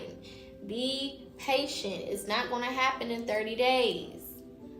Okay? Some ancestors communicate through dreams. You're going to have to start learning how to break them dreams down. That's going to take time. All right? Sometimes they'll communicate through a whole nother person. You know what I'm saying? Or through music, or movies, or TV shows, or YouTube videos. It could be anything. So, starting with one ancestor, being consistent, and allowing patience and time to work the way that it needs to is going to be the top 3 most important methods when it comes to tapping in with your ancestors. Okay? 4.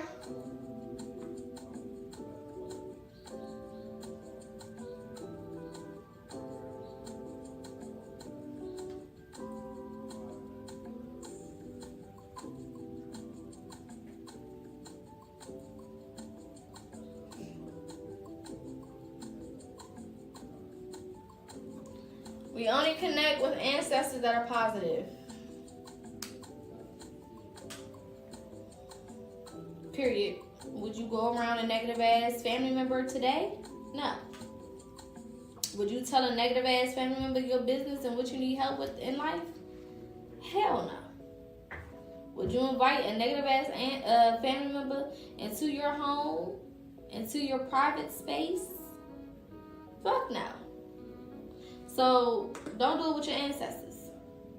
If you know that there was certain ancestors that didn't like you, or didn't like your mama, or didn't like your daddy, or something along those lines, don't tap in with them people. Don't tap in with them people. Unless it's one of those things where it's like your mama just ain't shit and nobody fuck with her. And your grandmama saved you from her or something like that. And that's different. Or your dad. That's different. But if it's like they didn't like your mama, they didn't like your daddy, and they didn't like you, don't tap in with them people. Period. Don't fucking do it. And a lot of this, which is going to be number 5, a lot of it is intuitive.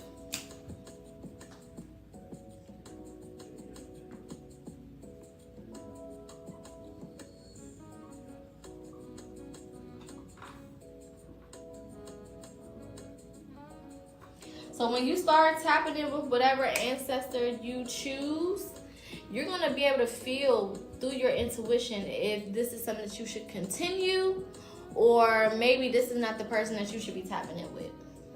A lot of it is going to be intuitive. When it comes down to the offerings that you give, a lot of it is intuitive. Oh my God. Oh. When it comes down to the offerings you give, it's intuitive. When it comes down to the messages that you receive, it's intuitive. When it comes down to the way that they communicate, it's intuitive. When it comes down to your dreams, the guidance that they're giving you, all of these things are mainly, thank you for the beans, all these things are mainly intuitive, right? So your intuition is a huge part of this. Which is why I say this goes hand in hand with shadow work, because shadow work helps you to build that relationship with yourself, aka with your intuition, aka with your higher self. So it makes this process go a lot smoother. I'm not gonna say easy, because honey, it's easy, right? But there are certain things that you can do that will help this process just be a lot smoother for you. And better for you to navigate, better for you to understand what the fuck is going on and how to continue to move in a certain way. Okay? So a quick recap, how to connect with your ancestors. Y'all know I like to keep it short, simple, and sweet. I don't like to complicate nothing, because the more complicated it is, the less you're going to try and the less it's going to fucking work. Okay? So we're not making this rocket science. Identify one ancestor to start with. Your ancestors are your blood relatives, okay? You identify one ancestor that you want to start this process with. This could, of course, start with somebody that you knew if you can. If you didn't know them at all, then you would say those who have my highest interest at heart, those who want the best for me, those who are positively influencing my journey, so on and so forth. You want to talk to the people who got your back for real, not the fake people, not the ones who want to see you out here looking crazy, okay? And anytime you begin communication with those specific ancestors, if you don't know them by name, you want to start off like that. Ancestors who have my highest good at heart, those who want the best for me, blah, blah, blah, blah. Then you go into whatever you was going to say. I appreciate you. I thank you. I offer you gratitude. Whatever. Okay? But you always want to start, you want to open up the communication with you being direct. If you know their name, then you call them whatever you used to call them. If it's grandma, hey grandma. Grandma Edna, Grandma Ernestine, whoever, whatever their name is. I just said the oldest names I can think of. That's crazy.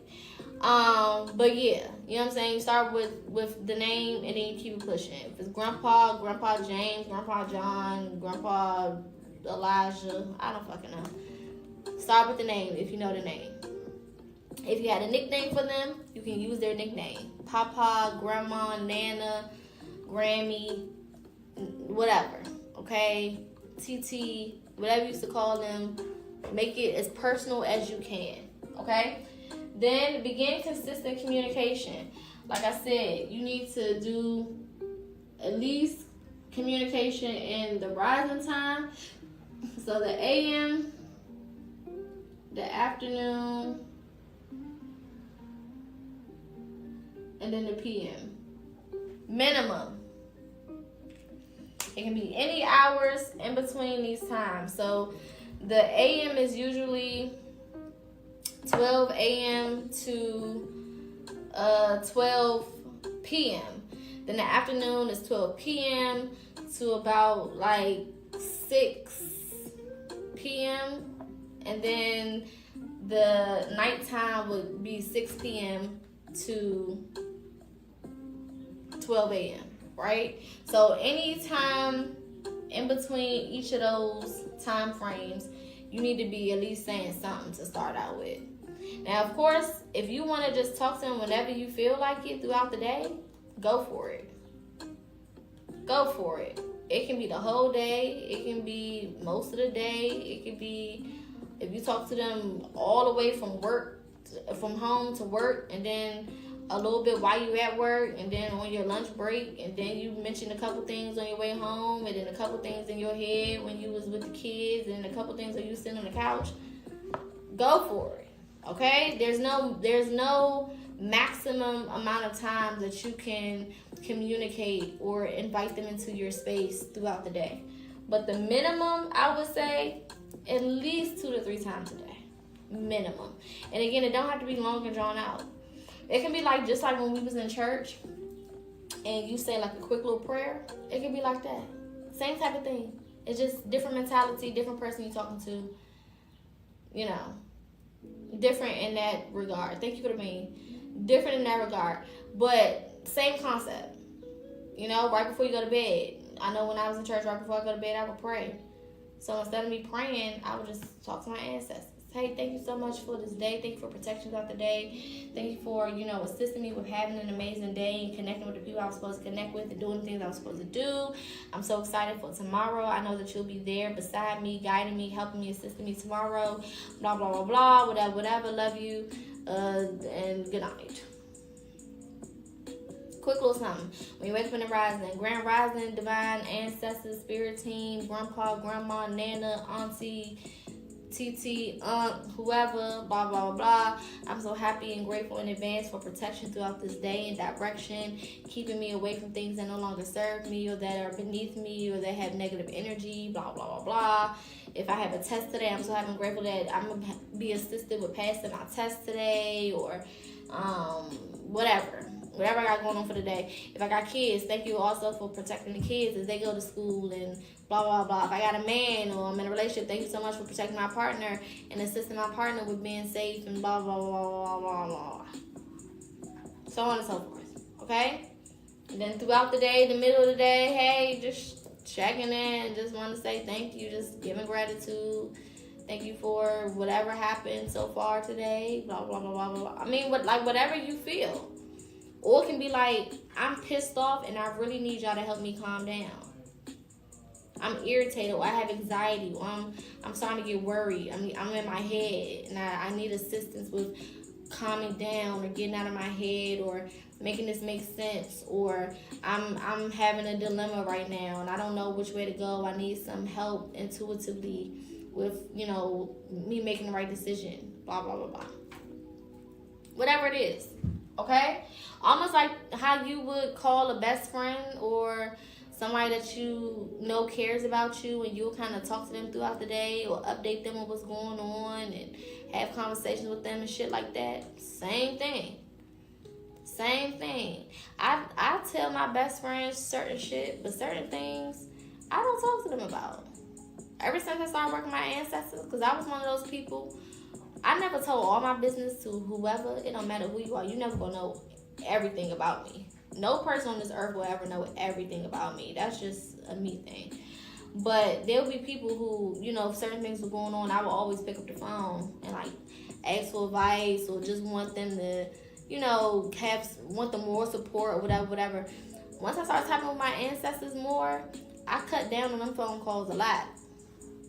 Because I could just sit there, have a conversation with my spirit team real fast, and then I start peeping my intuition. Answers are coming, things are flowing. I feel more clarity in my head. I done talk myself, out of that situation, whatever, and I can just move on. Right? So the more you tap in with them, the more you utilize them, the better it is overall for you to get certain things done or for you to achieve certain things in your private life without having to include outside sources, outside people. And the good thing about your ancestors, they can't tell your business, and they're not going to go tell your business. You don't have to worry about nobody repeating it. You don't have to worry about it going somewhere. You don't have to worry about nobody being on three-way with their phone muted.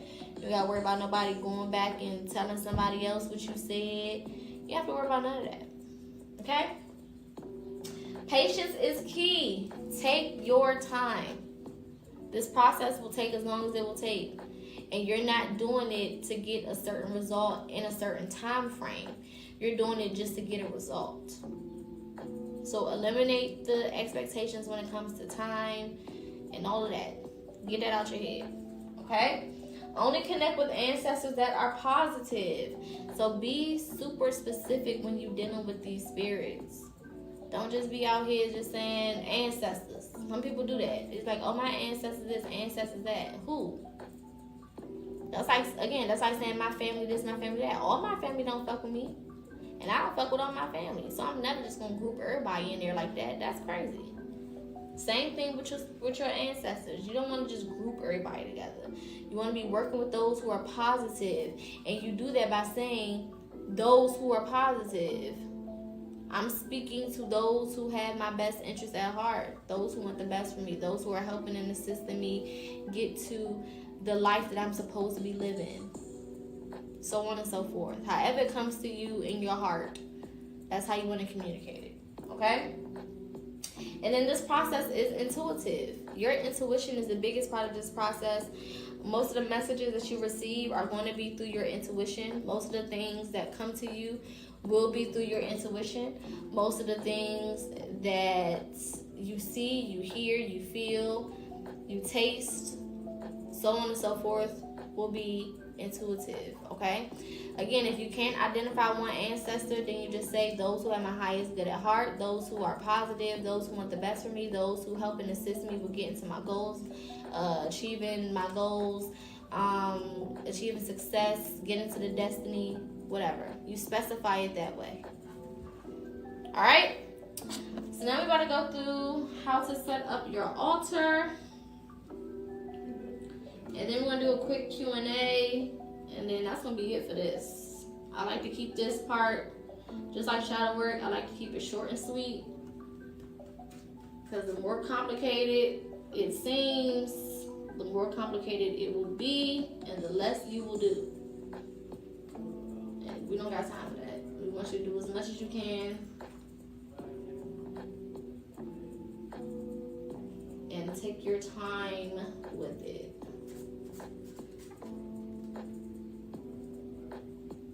It's so damn hot in this room. I'm gonna have to cut that AC on.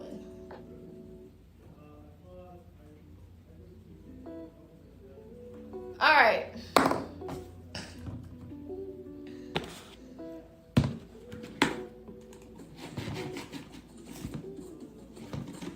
Let's go over how to set up this altar.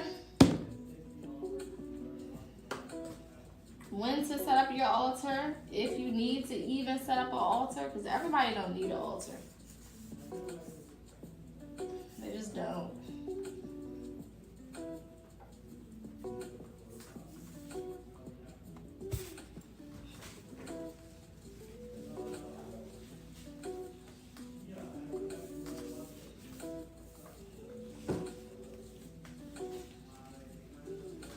All right, let's go over altars.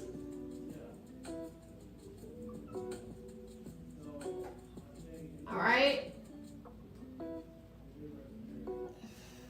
Altars. So, number one, like I was saying before, altars are not mandatory because everybody don't need an altar. Just put it out there, okay? Altars are, number one, a responsibility.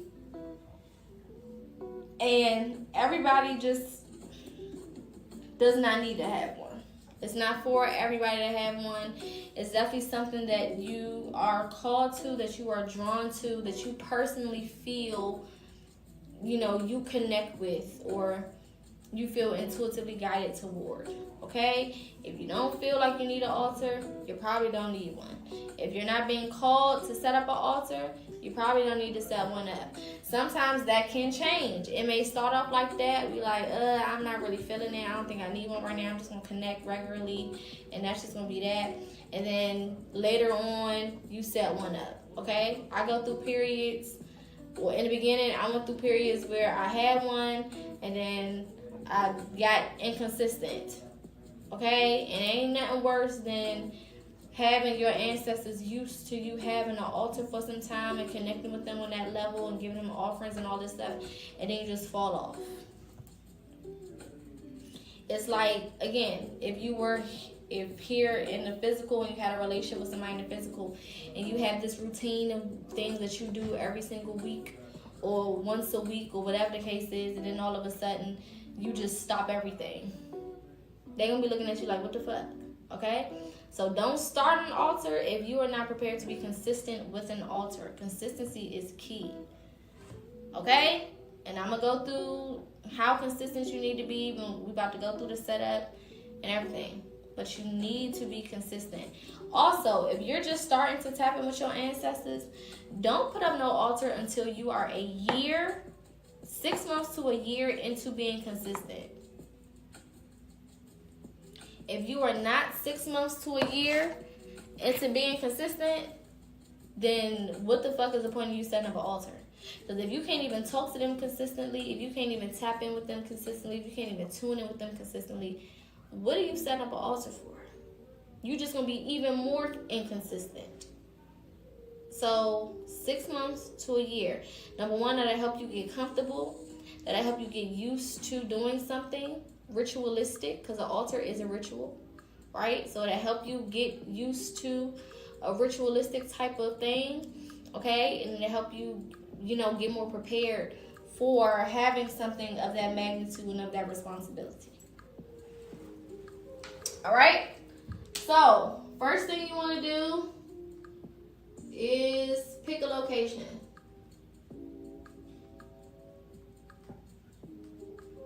Now, this can either be a location in your home, or if you are constantly moving, constantly on the go, like some people are like truck drivers or traveling nurses or doctors or something along those lines, or they just do a lot of travel for work. They're not one place for too long, whatever the situation may be. Or maybe even you're living with somebody else and you can't put up a full altar, okay?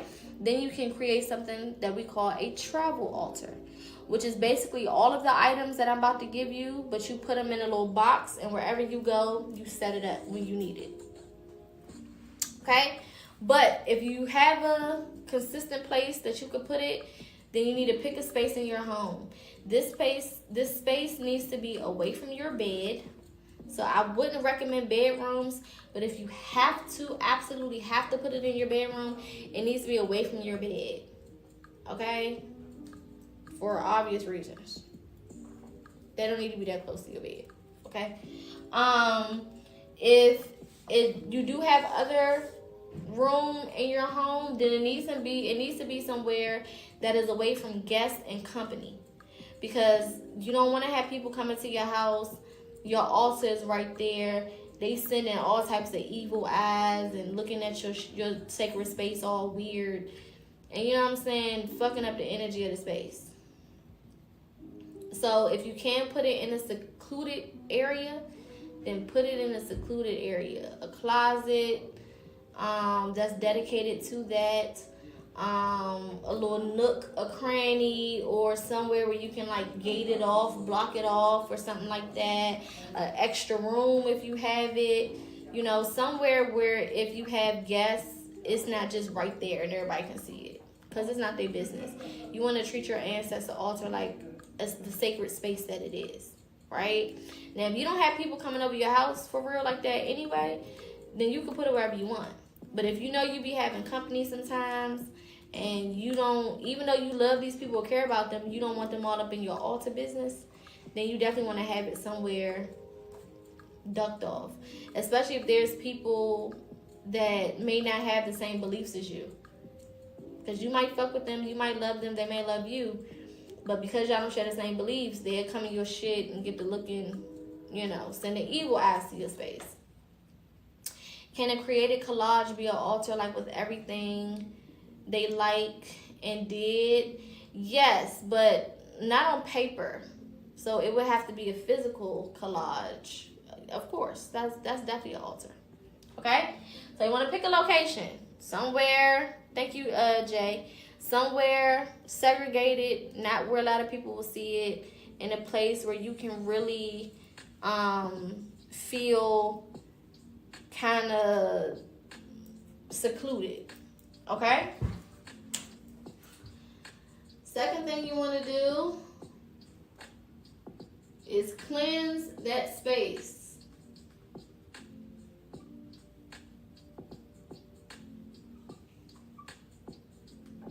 You want to cleanse that space.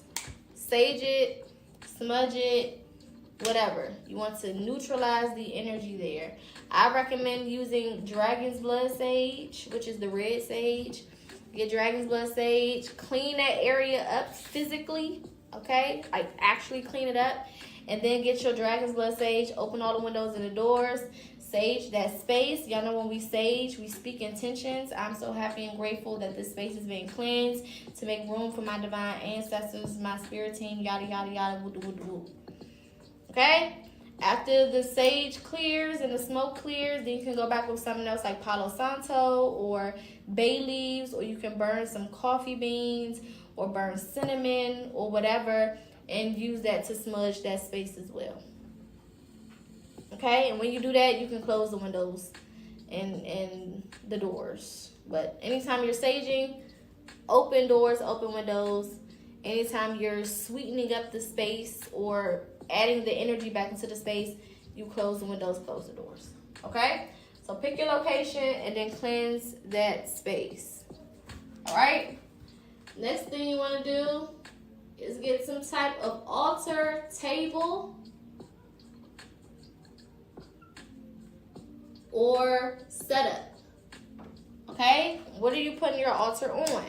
Are you using a table? Are you using a shelf? Because some people use like a shelf, like a bookshelf or something, and they'll put everything on there, and then they'll put like the pictures and stuff around it and put their candle and everything on there. Some people may use like a end table type of thing. Some people may, use whatever, okay? But you just need to figure out what type of vibe you're going for. Do you want something with little nooks and crannies in it so you can stick little shit up there? Do you want it to be like a shelf type of vibe? You want it to be like a desktop or a regular table, or do you want it to be a table on top of a table, or an altar stand on top of a regular table? Like, what do you want it to look like? Okay, that's your next thing. Figure out the setup that you're going for. Okay? Then you're going to get a white cloth.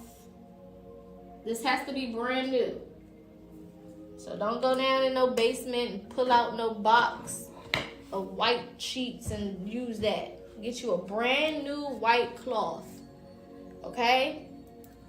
Now, the same way you cleanse that space, you want to clean up that table. Get you some Lysol wipes. You can use lemon juice and water. You can use a little bit of vinegar and water. But you want to cleanse off that. Whatever you put in your altar on, you want to cleanse up that too. Wipe that off. Make sure that's brand new, spick and span. It don't need to be dirty or dusty or none of that. Make it presentable. Okay? And then you're going to put your white cloth over top of that. Okay? Then you're going to get 2 glass cups, a coffee mug,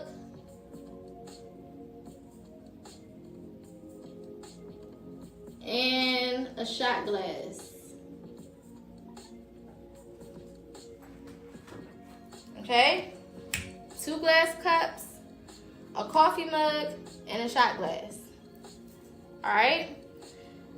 One of your glass cups you're going to fill with water. That's going to be your water glass. These need to be brand new things. It don't need to be nothing that you and the family been drinking out of before. And it don't need to be anything that you use for anybody else. This is their stuff.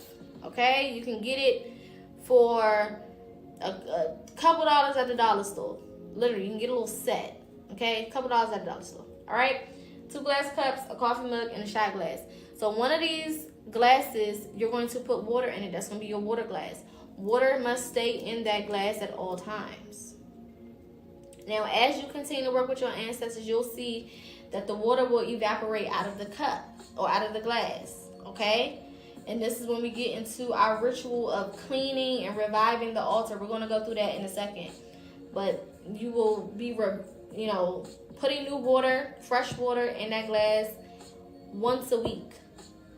That's why I said this is consistency. Don't put this damn altar up if you're not going to be consistent. Because you're going to have to be reviving this altar at least once a week. So new water must go in that glass once a week. And you got to wash that glass out. Don't just dump the water out, pour some new water in, and put the shit back. No. Okay? So one of those glasses is going to be for your water glass. The second glass you can use if you're serving juice, if you're serving wine, if you're serving a drink, anything like that. If you want to do something extra, okay, that'll be your little extra little, it can either be another glass cup or it can be a wine glass. It can be a smaller glass cup. However you want to do it, it don't matter. Okay? Whatever. All right? Coffee mug. Ancestors love coffee. So I would suggest, and coffee brings in abundance and fortune, and again, they just love coffee. Okay? So I would say with your water glass, always keep a cup of coffee. You can keep the coffee there for a week. It'll start to, evaporate as well. You can cover it if you want, or you can just leave it how it is. It really don't matter. But if you get a little coffee set, a coffee mug set, keep some coffee in there. Brew you some coffee on whatever your cleaning day is, and then put it in pour them a glass and keep it there. Okay? Shot glass. Always keep you a shot of liquor on that altar as well. Liquor. White rum or vodka is preferable, but whiskey, bourbon, it don't matter. Liquor. Keep you a shot of liquor on that altar. Okay?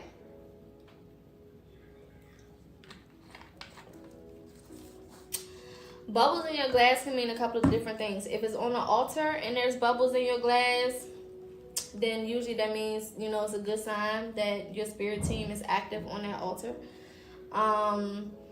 But sometimes it could just be a natural occurrence. If you have water sitting for a long time, it can attract bubbles.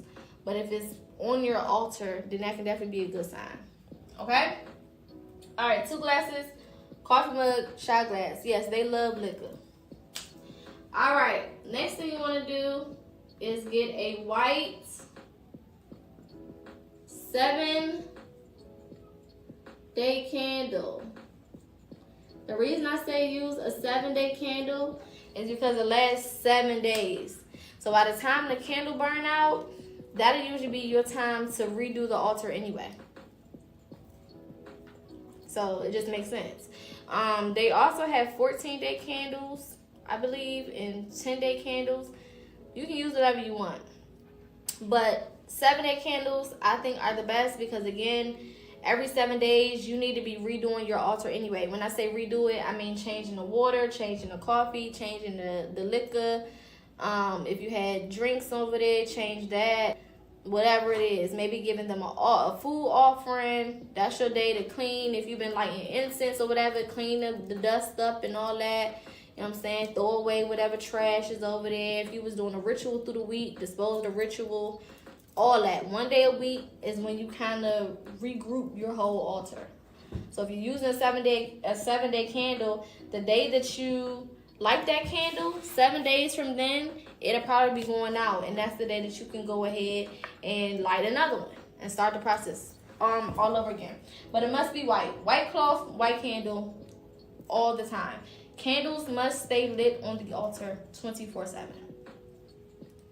That's why, again, I say use a 7-day candle, because it's going to stay lit for at least them 7 days, and then you can change it when those 7 days are over. If you got birthday candles or like them little candles and shit, you can be changing them bitches every couple hours. Okay? Candles stay lit, water stay in the glass. Those two minimum. Everything else is just something that I think should be up there for just the best return of energy. But candle, white cloth, white candle, water cup, glass stays there. Glass specifically.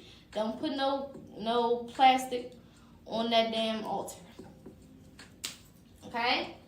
Then you want to get a representation of air.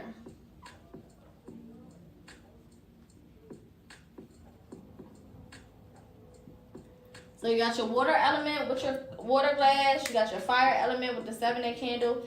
Now you need a representation of air. Okay? And it's because when we work with ancestors, we work with all of the elements.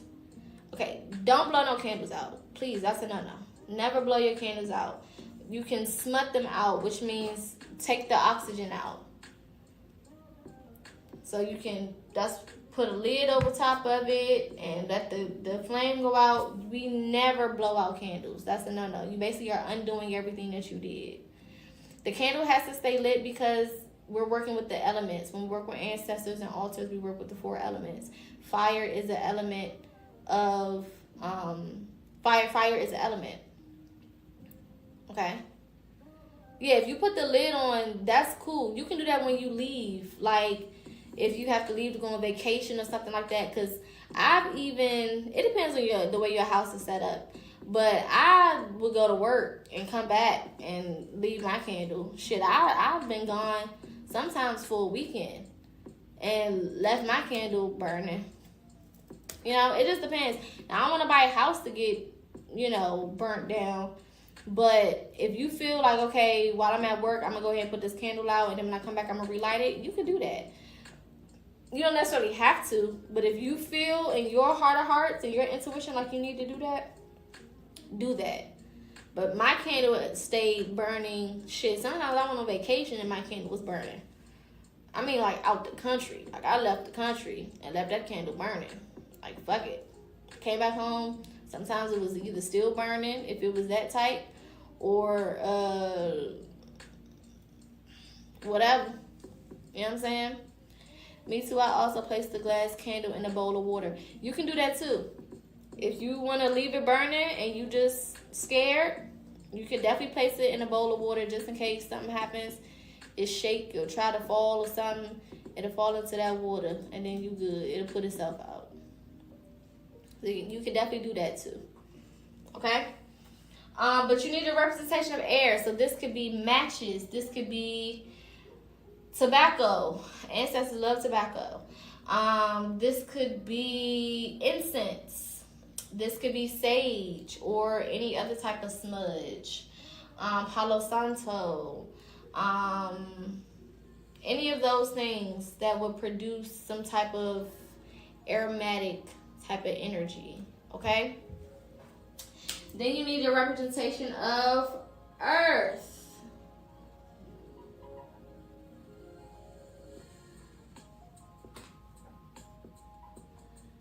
Alright? This could be flowers. This could be fruit. Okay? I like using fruit. Yes, incense can be used for air. I like using fruit because fruit, usually lasts you a couple days. You know what I'm saying? Get you some apples, some bananas, some oranges, maybe some grapes or something. And you could just set that up there, and that'll last 7 days for sure. I would just buy the big old bag of oranges, and I'll put however many ancestors I was working with, I'll put an orange for each. So at one point, I was working with like maybe 4 or 5, so I put 4 or 5 oranges up there. And then every 7 days, I'll just change out the oranges. Put the rest of them in the refrigerator. If they still good, by the time the next 7 days come, I'll just use the ones that was in the refrigerator. You know what I'm saying? That way, It's cost effective. You're not spending a lot of money. If you don't want to do fruit, or if you want to do maybe a couple pieces of fruit and flowers, you can do that. If you want to use crystals, crystals are of the earth too. You can use crystals.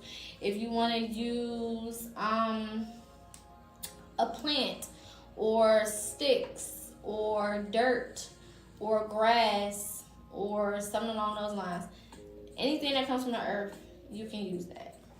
Okay? So your 2 glasses, your coffee mug, your shot glass, your 7-day candle, your representation of air, representation of earth. So you got your water, your fire, your air, and your earth. Okay? The next thing you want to have is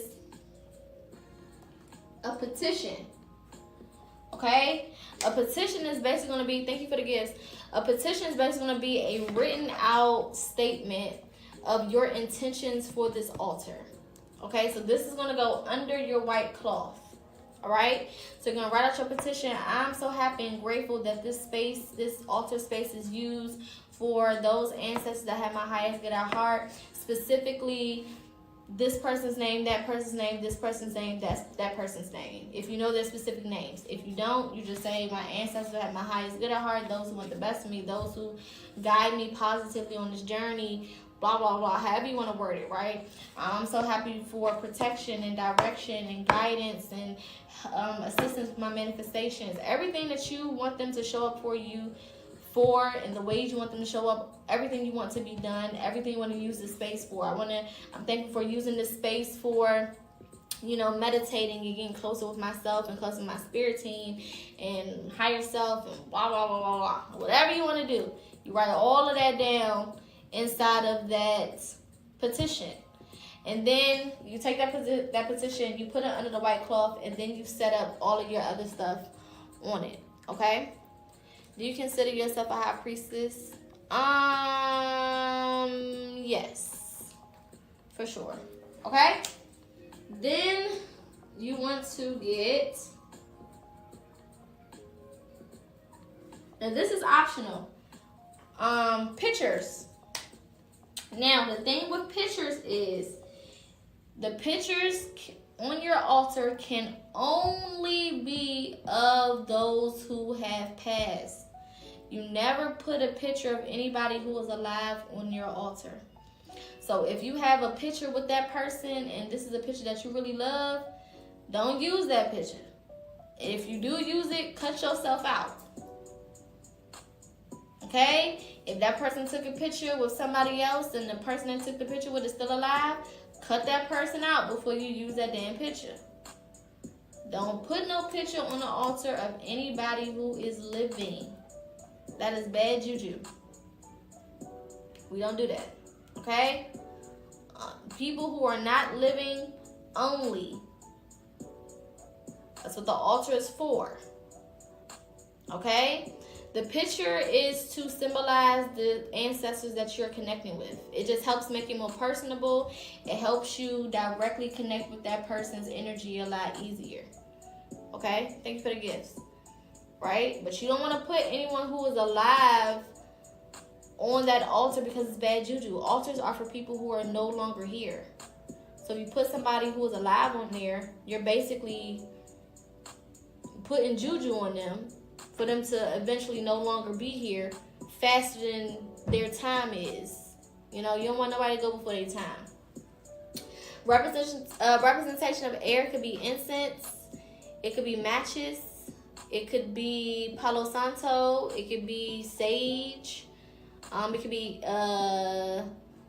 spray or spritz. You know what I'm saying? Like maybe like a essential oil spray or something like that. Spritz or something. It could be any of those things. Anything that would include the air. Okay? But pictures are good to have, especially when you're trying to connect with somebody specific. But living people only.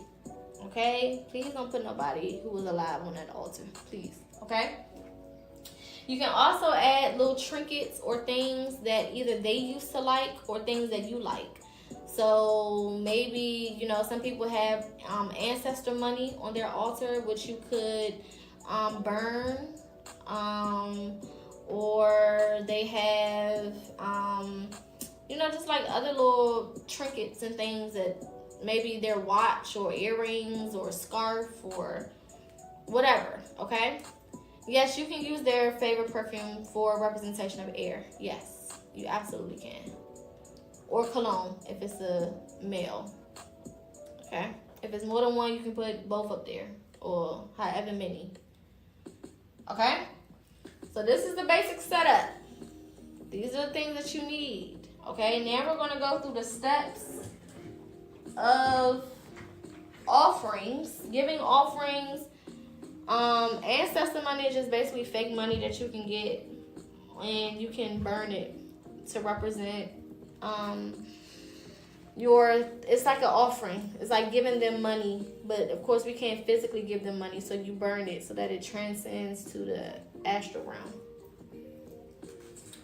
All right, so when it comes to your altar, you want to revive it every 7 days minimum.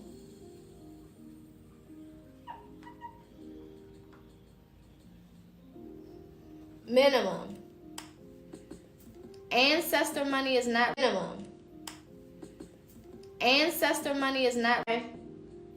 Revive it every 7 days minimum. If you want to burn real money, you can.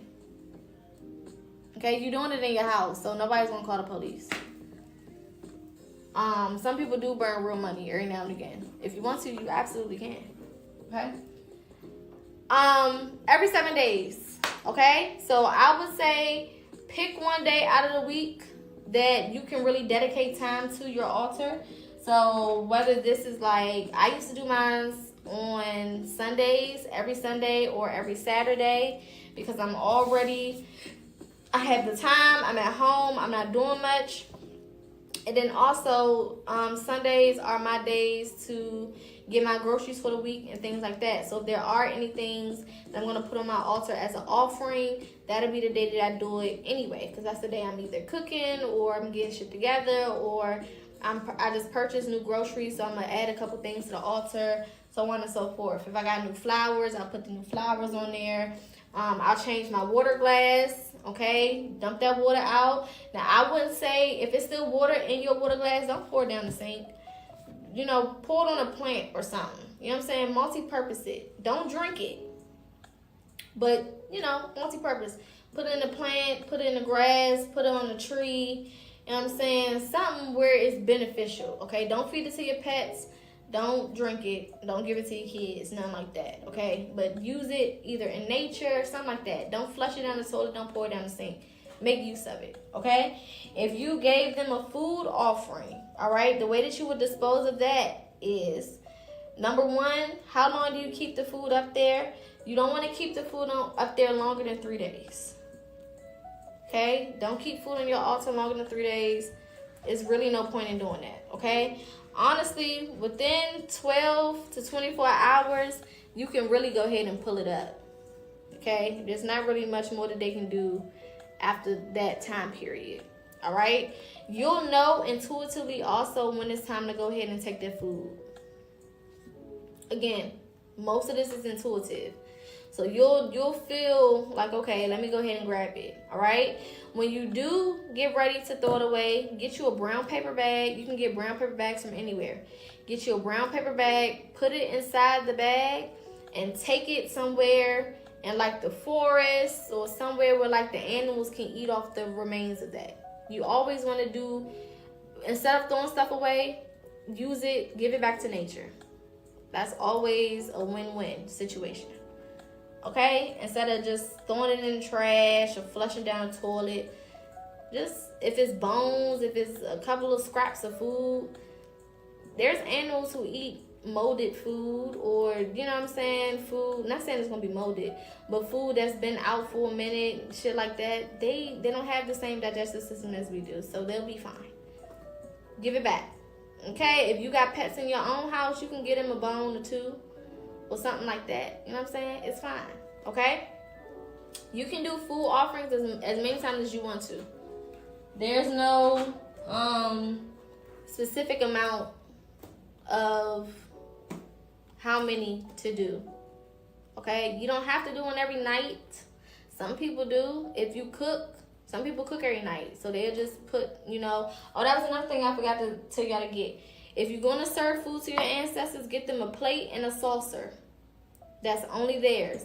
That way, if it's a big meal, you can put a little bit of everything on that plate and put it there. If it's something small, thank you for the gifts.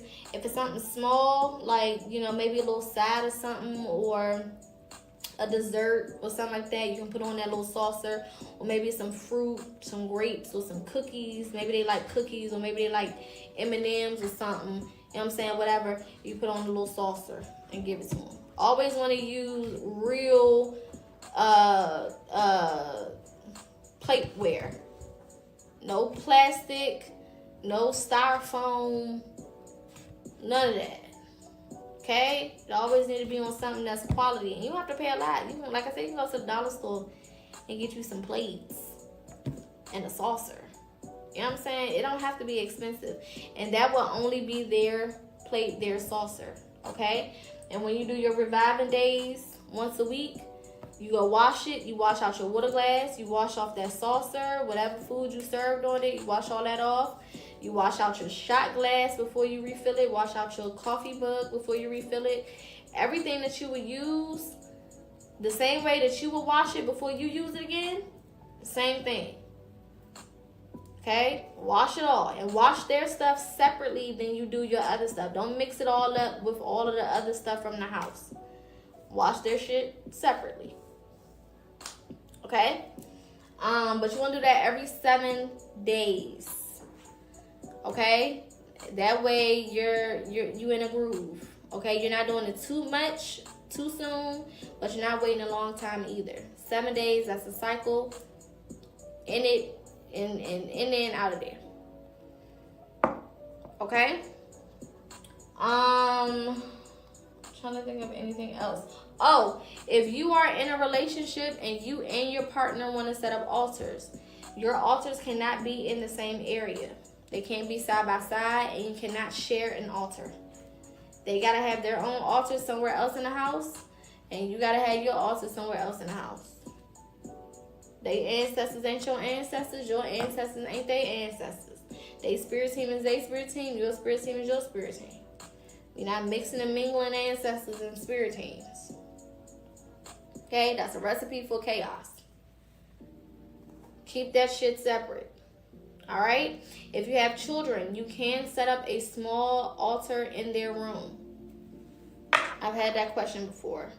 You most definitely can set up a small altar in their room. Let's say, for example, you have a child and their other parent passed away. You can set up an altar for that other parent.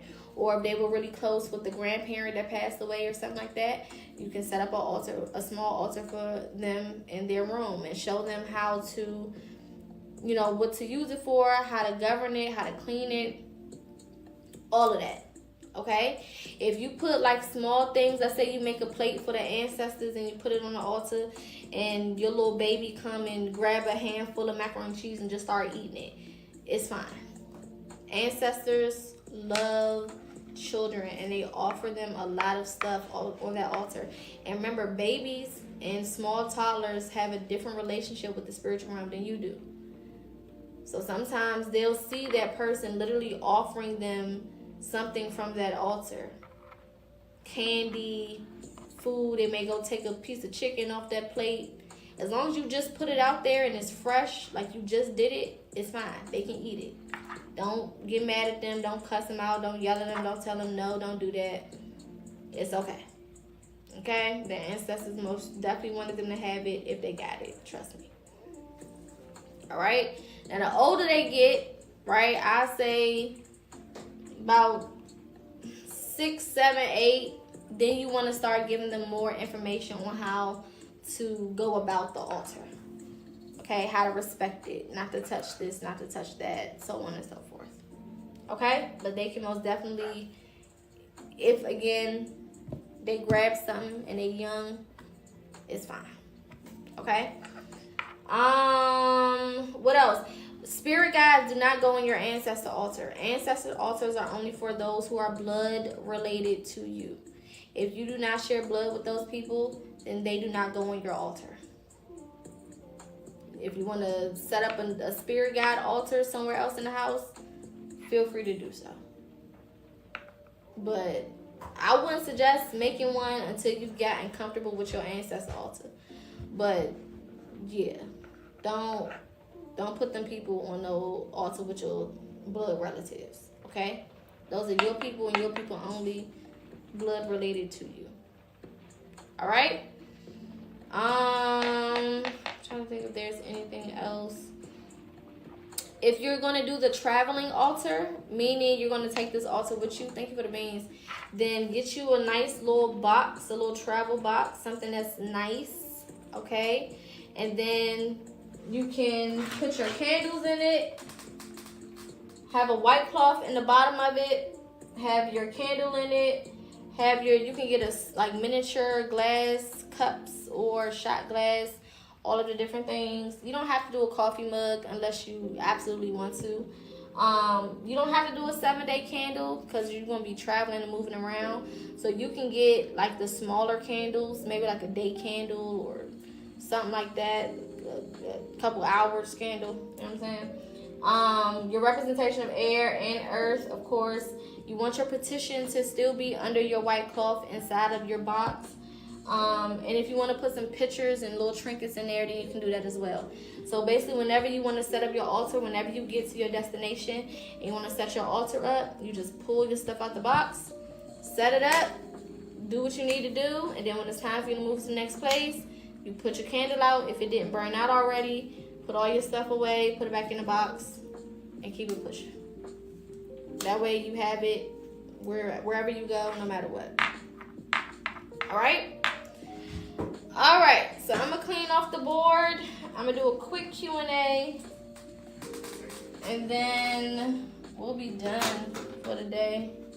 Wasn't too much to go over with this,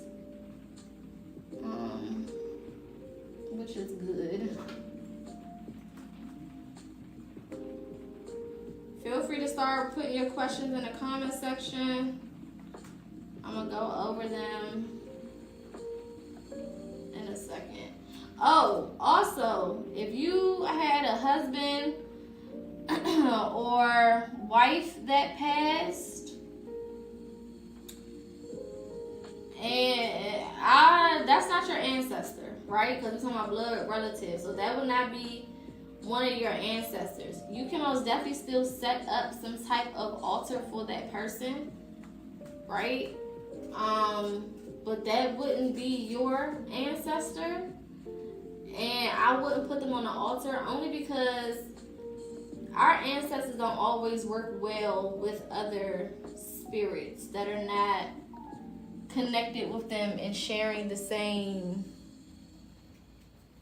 job and responsibility, right? So to avoid chaos and bickering, because when them spirits get to bickering, it will start to mess with the energy of your home. That's why we don't put our spouses' ancestors on our altar and vice versa and all that shit. We don't do that for a reason, okay? Because then, you know, it'll, like I said, change the vibration of the home. It'll start feeling negative in that motherfucker. It's too much. Too much. Okay? Can I put both sides of my family on one altar?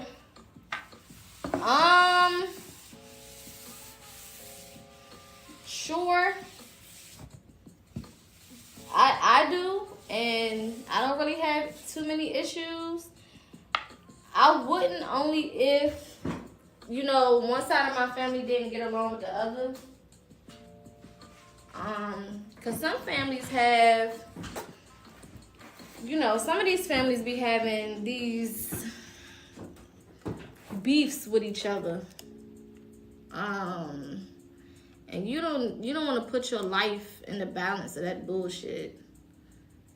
So if there's no bad blood, no bad history, then I say go for it.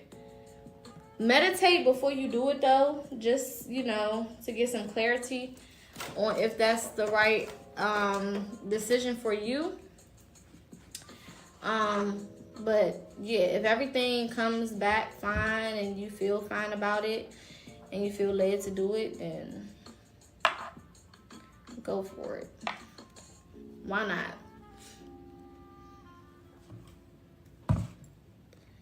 Yeah, you late for class, but it's okay. I'm gonna be posting this on YouTube, of course.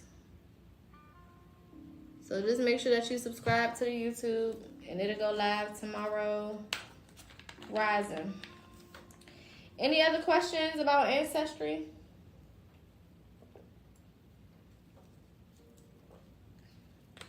Or altars? My YouTube is PocaSPEAKS. PocaSpeaks.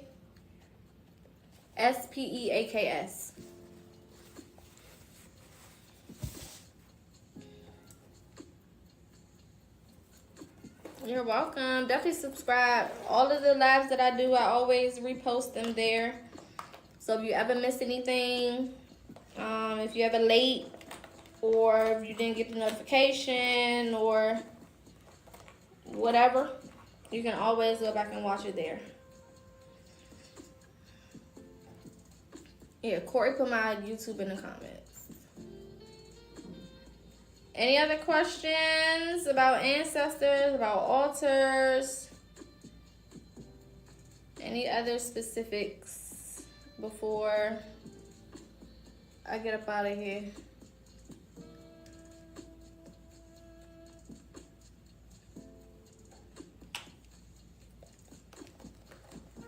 Flickering of the candle meaning.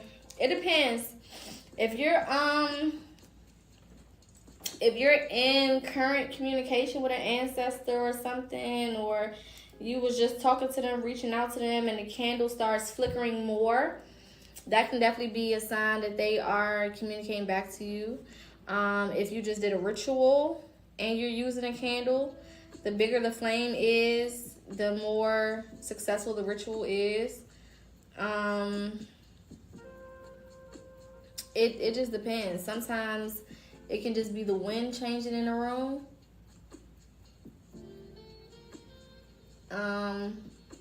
Especially if you got like a fan on or something.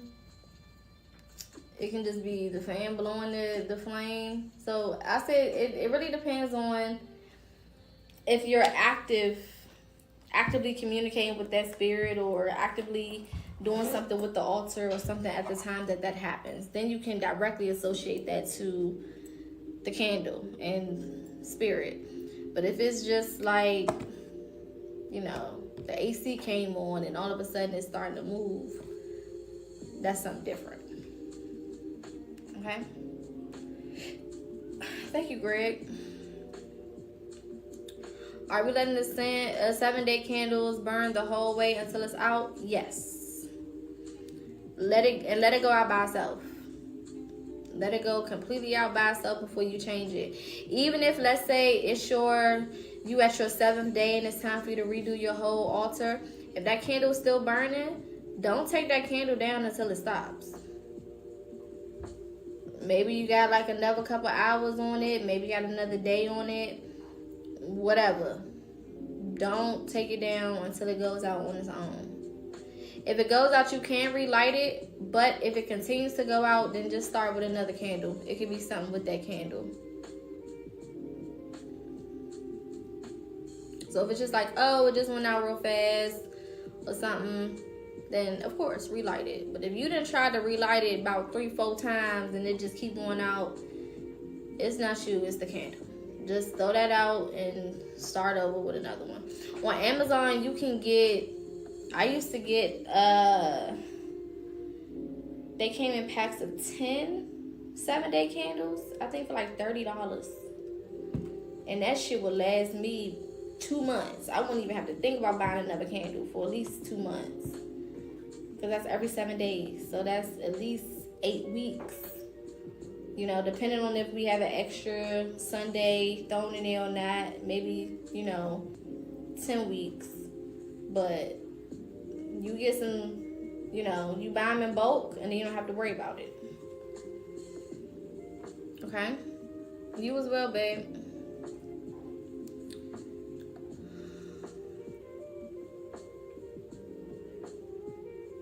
Alright. Is it okay to call upon an ancestor who had Alzheimer's before passing? Yeah. That's a thing of the body, not the soul. So yeah. It's okay. I know what you're talking about. But yeah, that's a ailment. That's like saying, can I call on the ancestor who had diabetes? Like, of course. Only thing I would say is don't call on nobody who committed unaliving to themselves, or anybody who was like weird. You know what I'm saying? This is a Q&A. Anybody who was weird, or like, when I say weird, I mean like grape somebody or unalive somebody, or did some weird shit to some kids or something. Stay away from them type of people. But other than that, that's fine. You should be good. Is it necessary to light a 7-day every 7 days, or can some time pass between? That candle needs to stay lit. That candle needs to stay lit at all times. What did you ask? How you learn all this?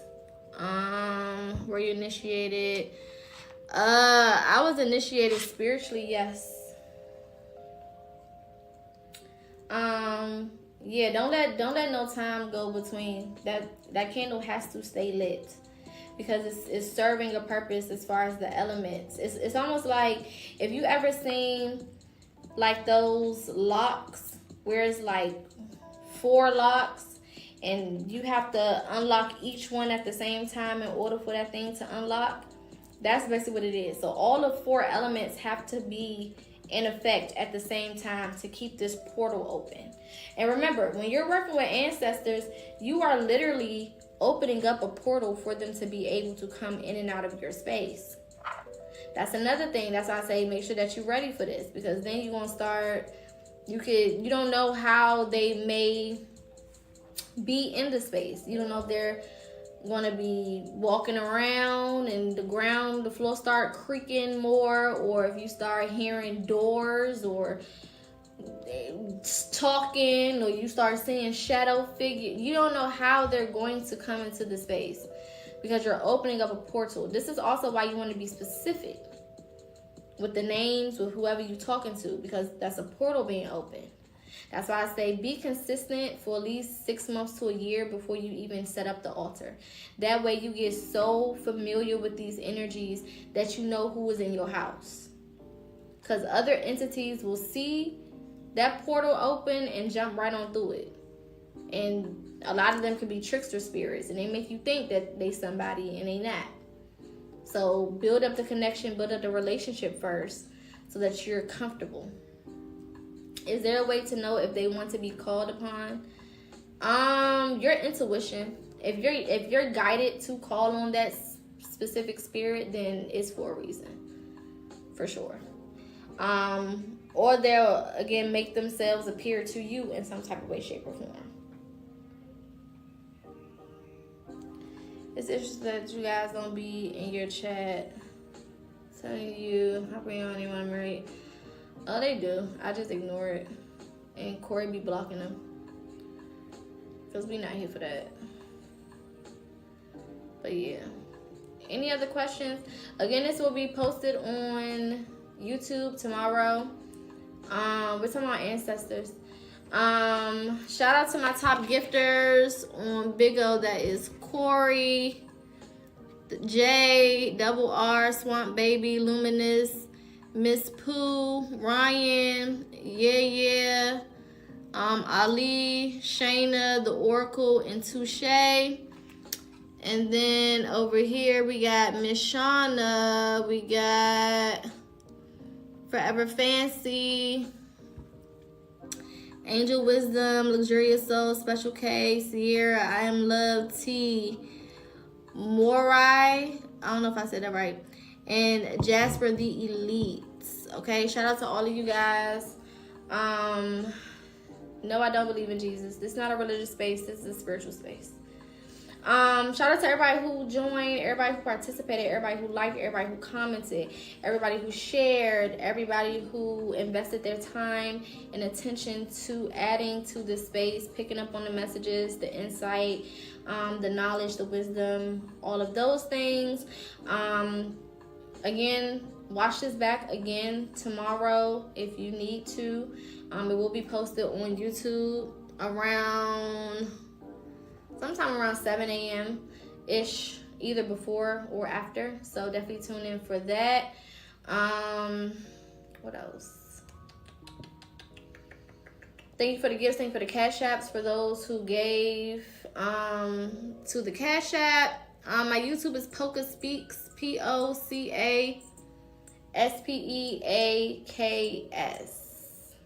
Okay?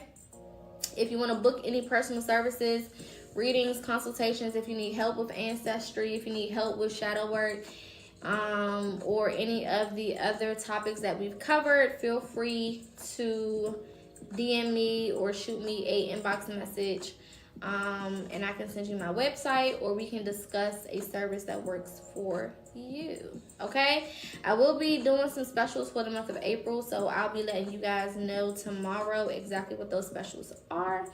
And tomorrow we'll be doing our general reading for the month of April, so definitely make sure that you tune in for that. I'll be live around the same time, between 4:45 and 5 o'clock p.m. Eastern Standard Time. Shout out to you. Shout out to everybody who subscribed.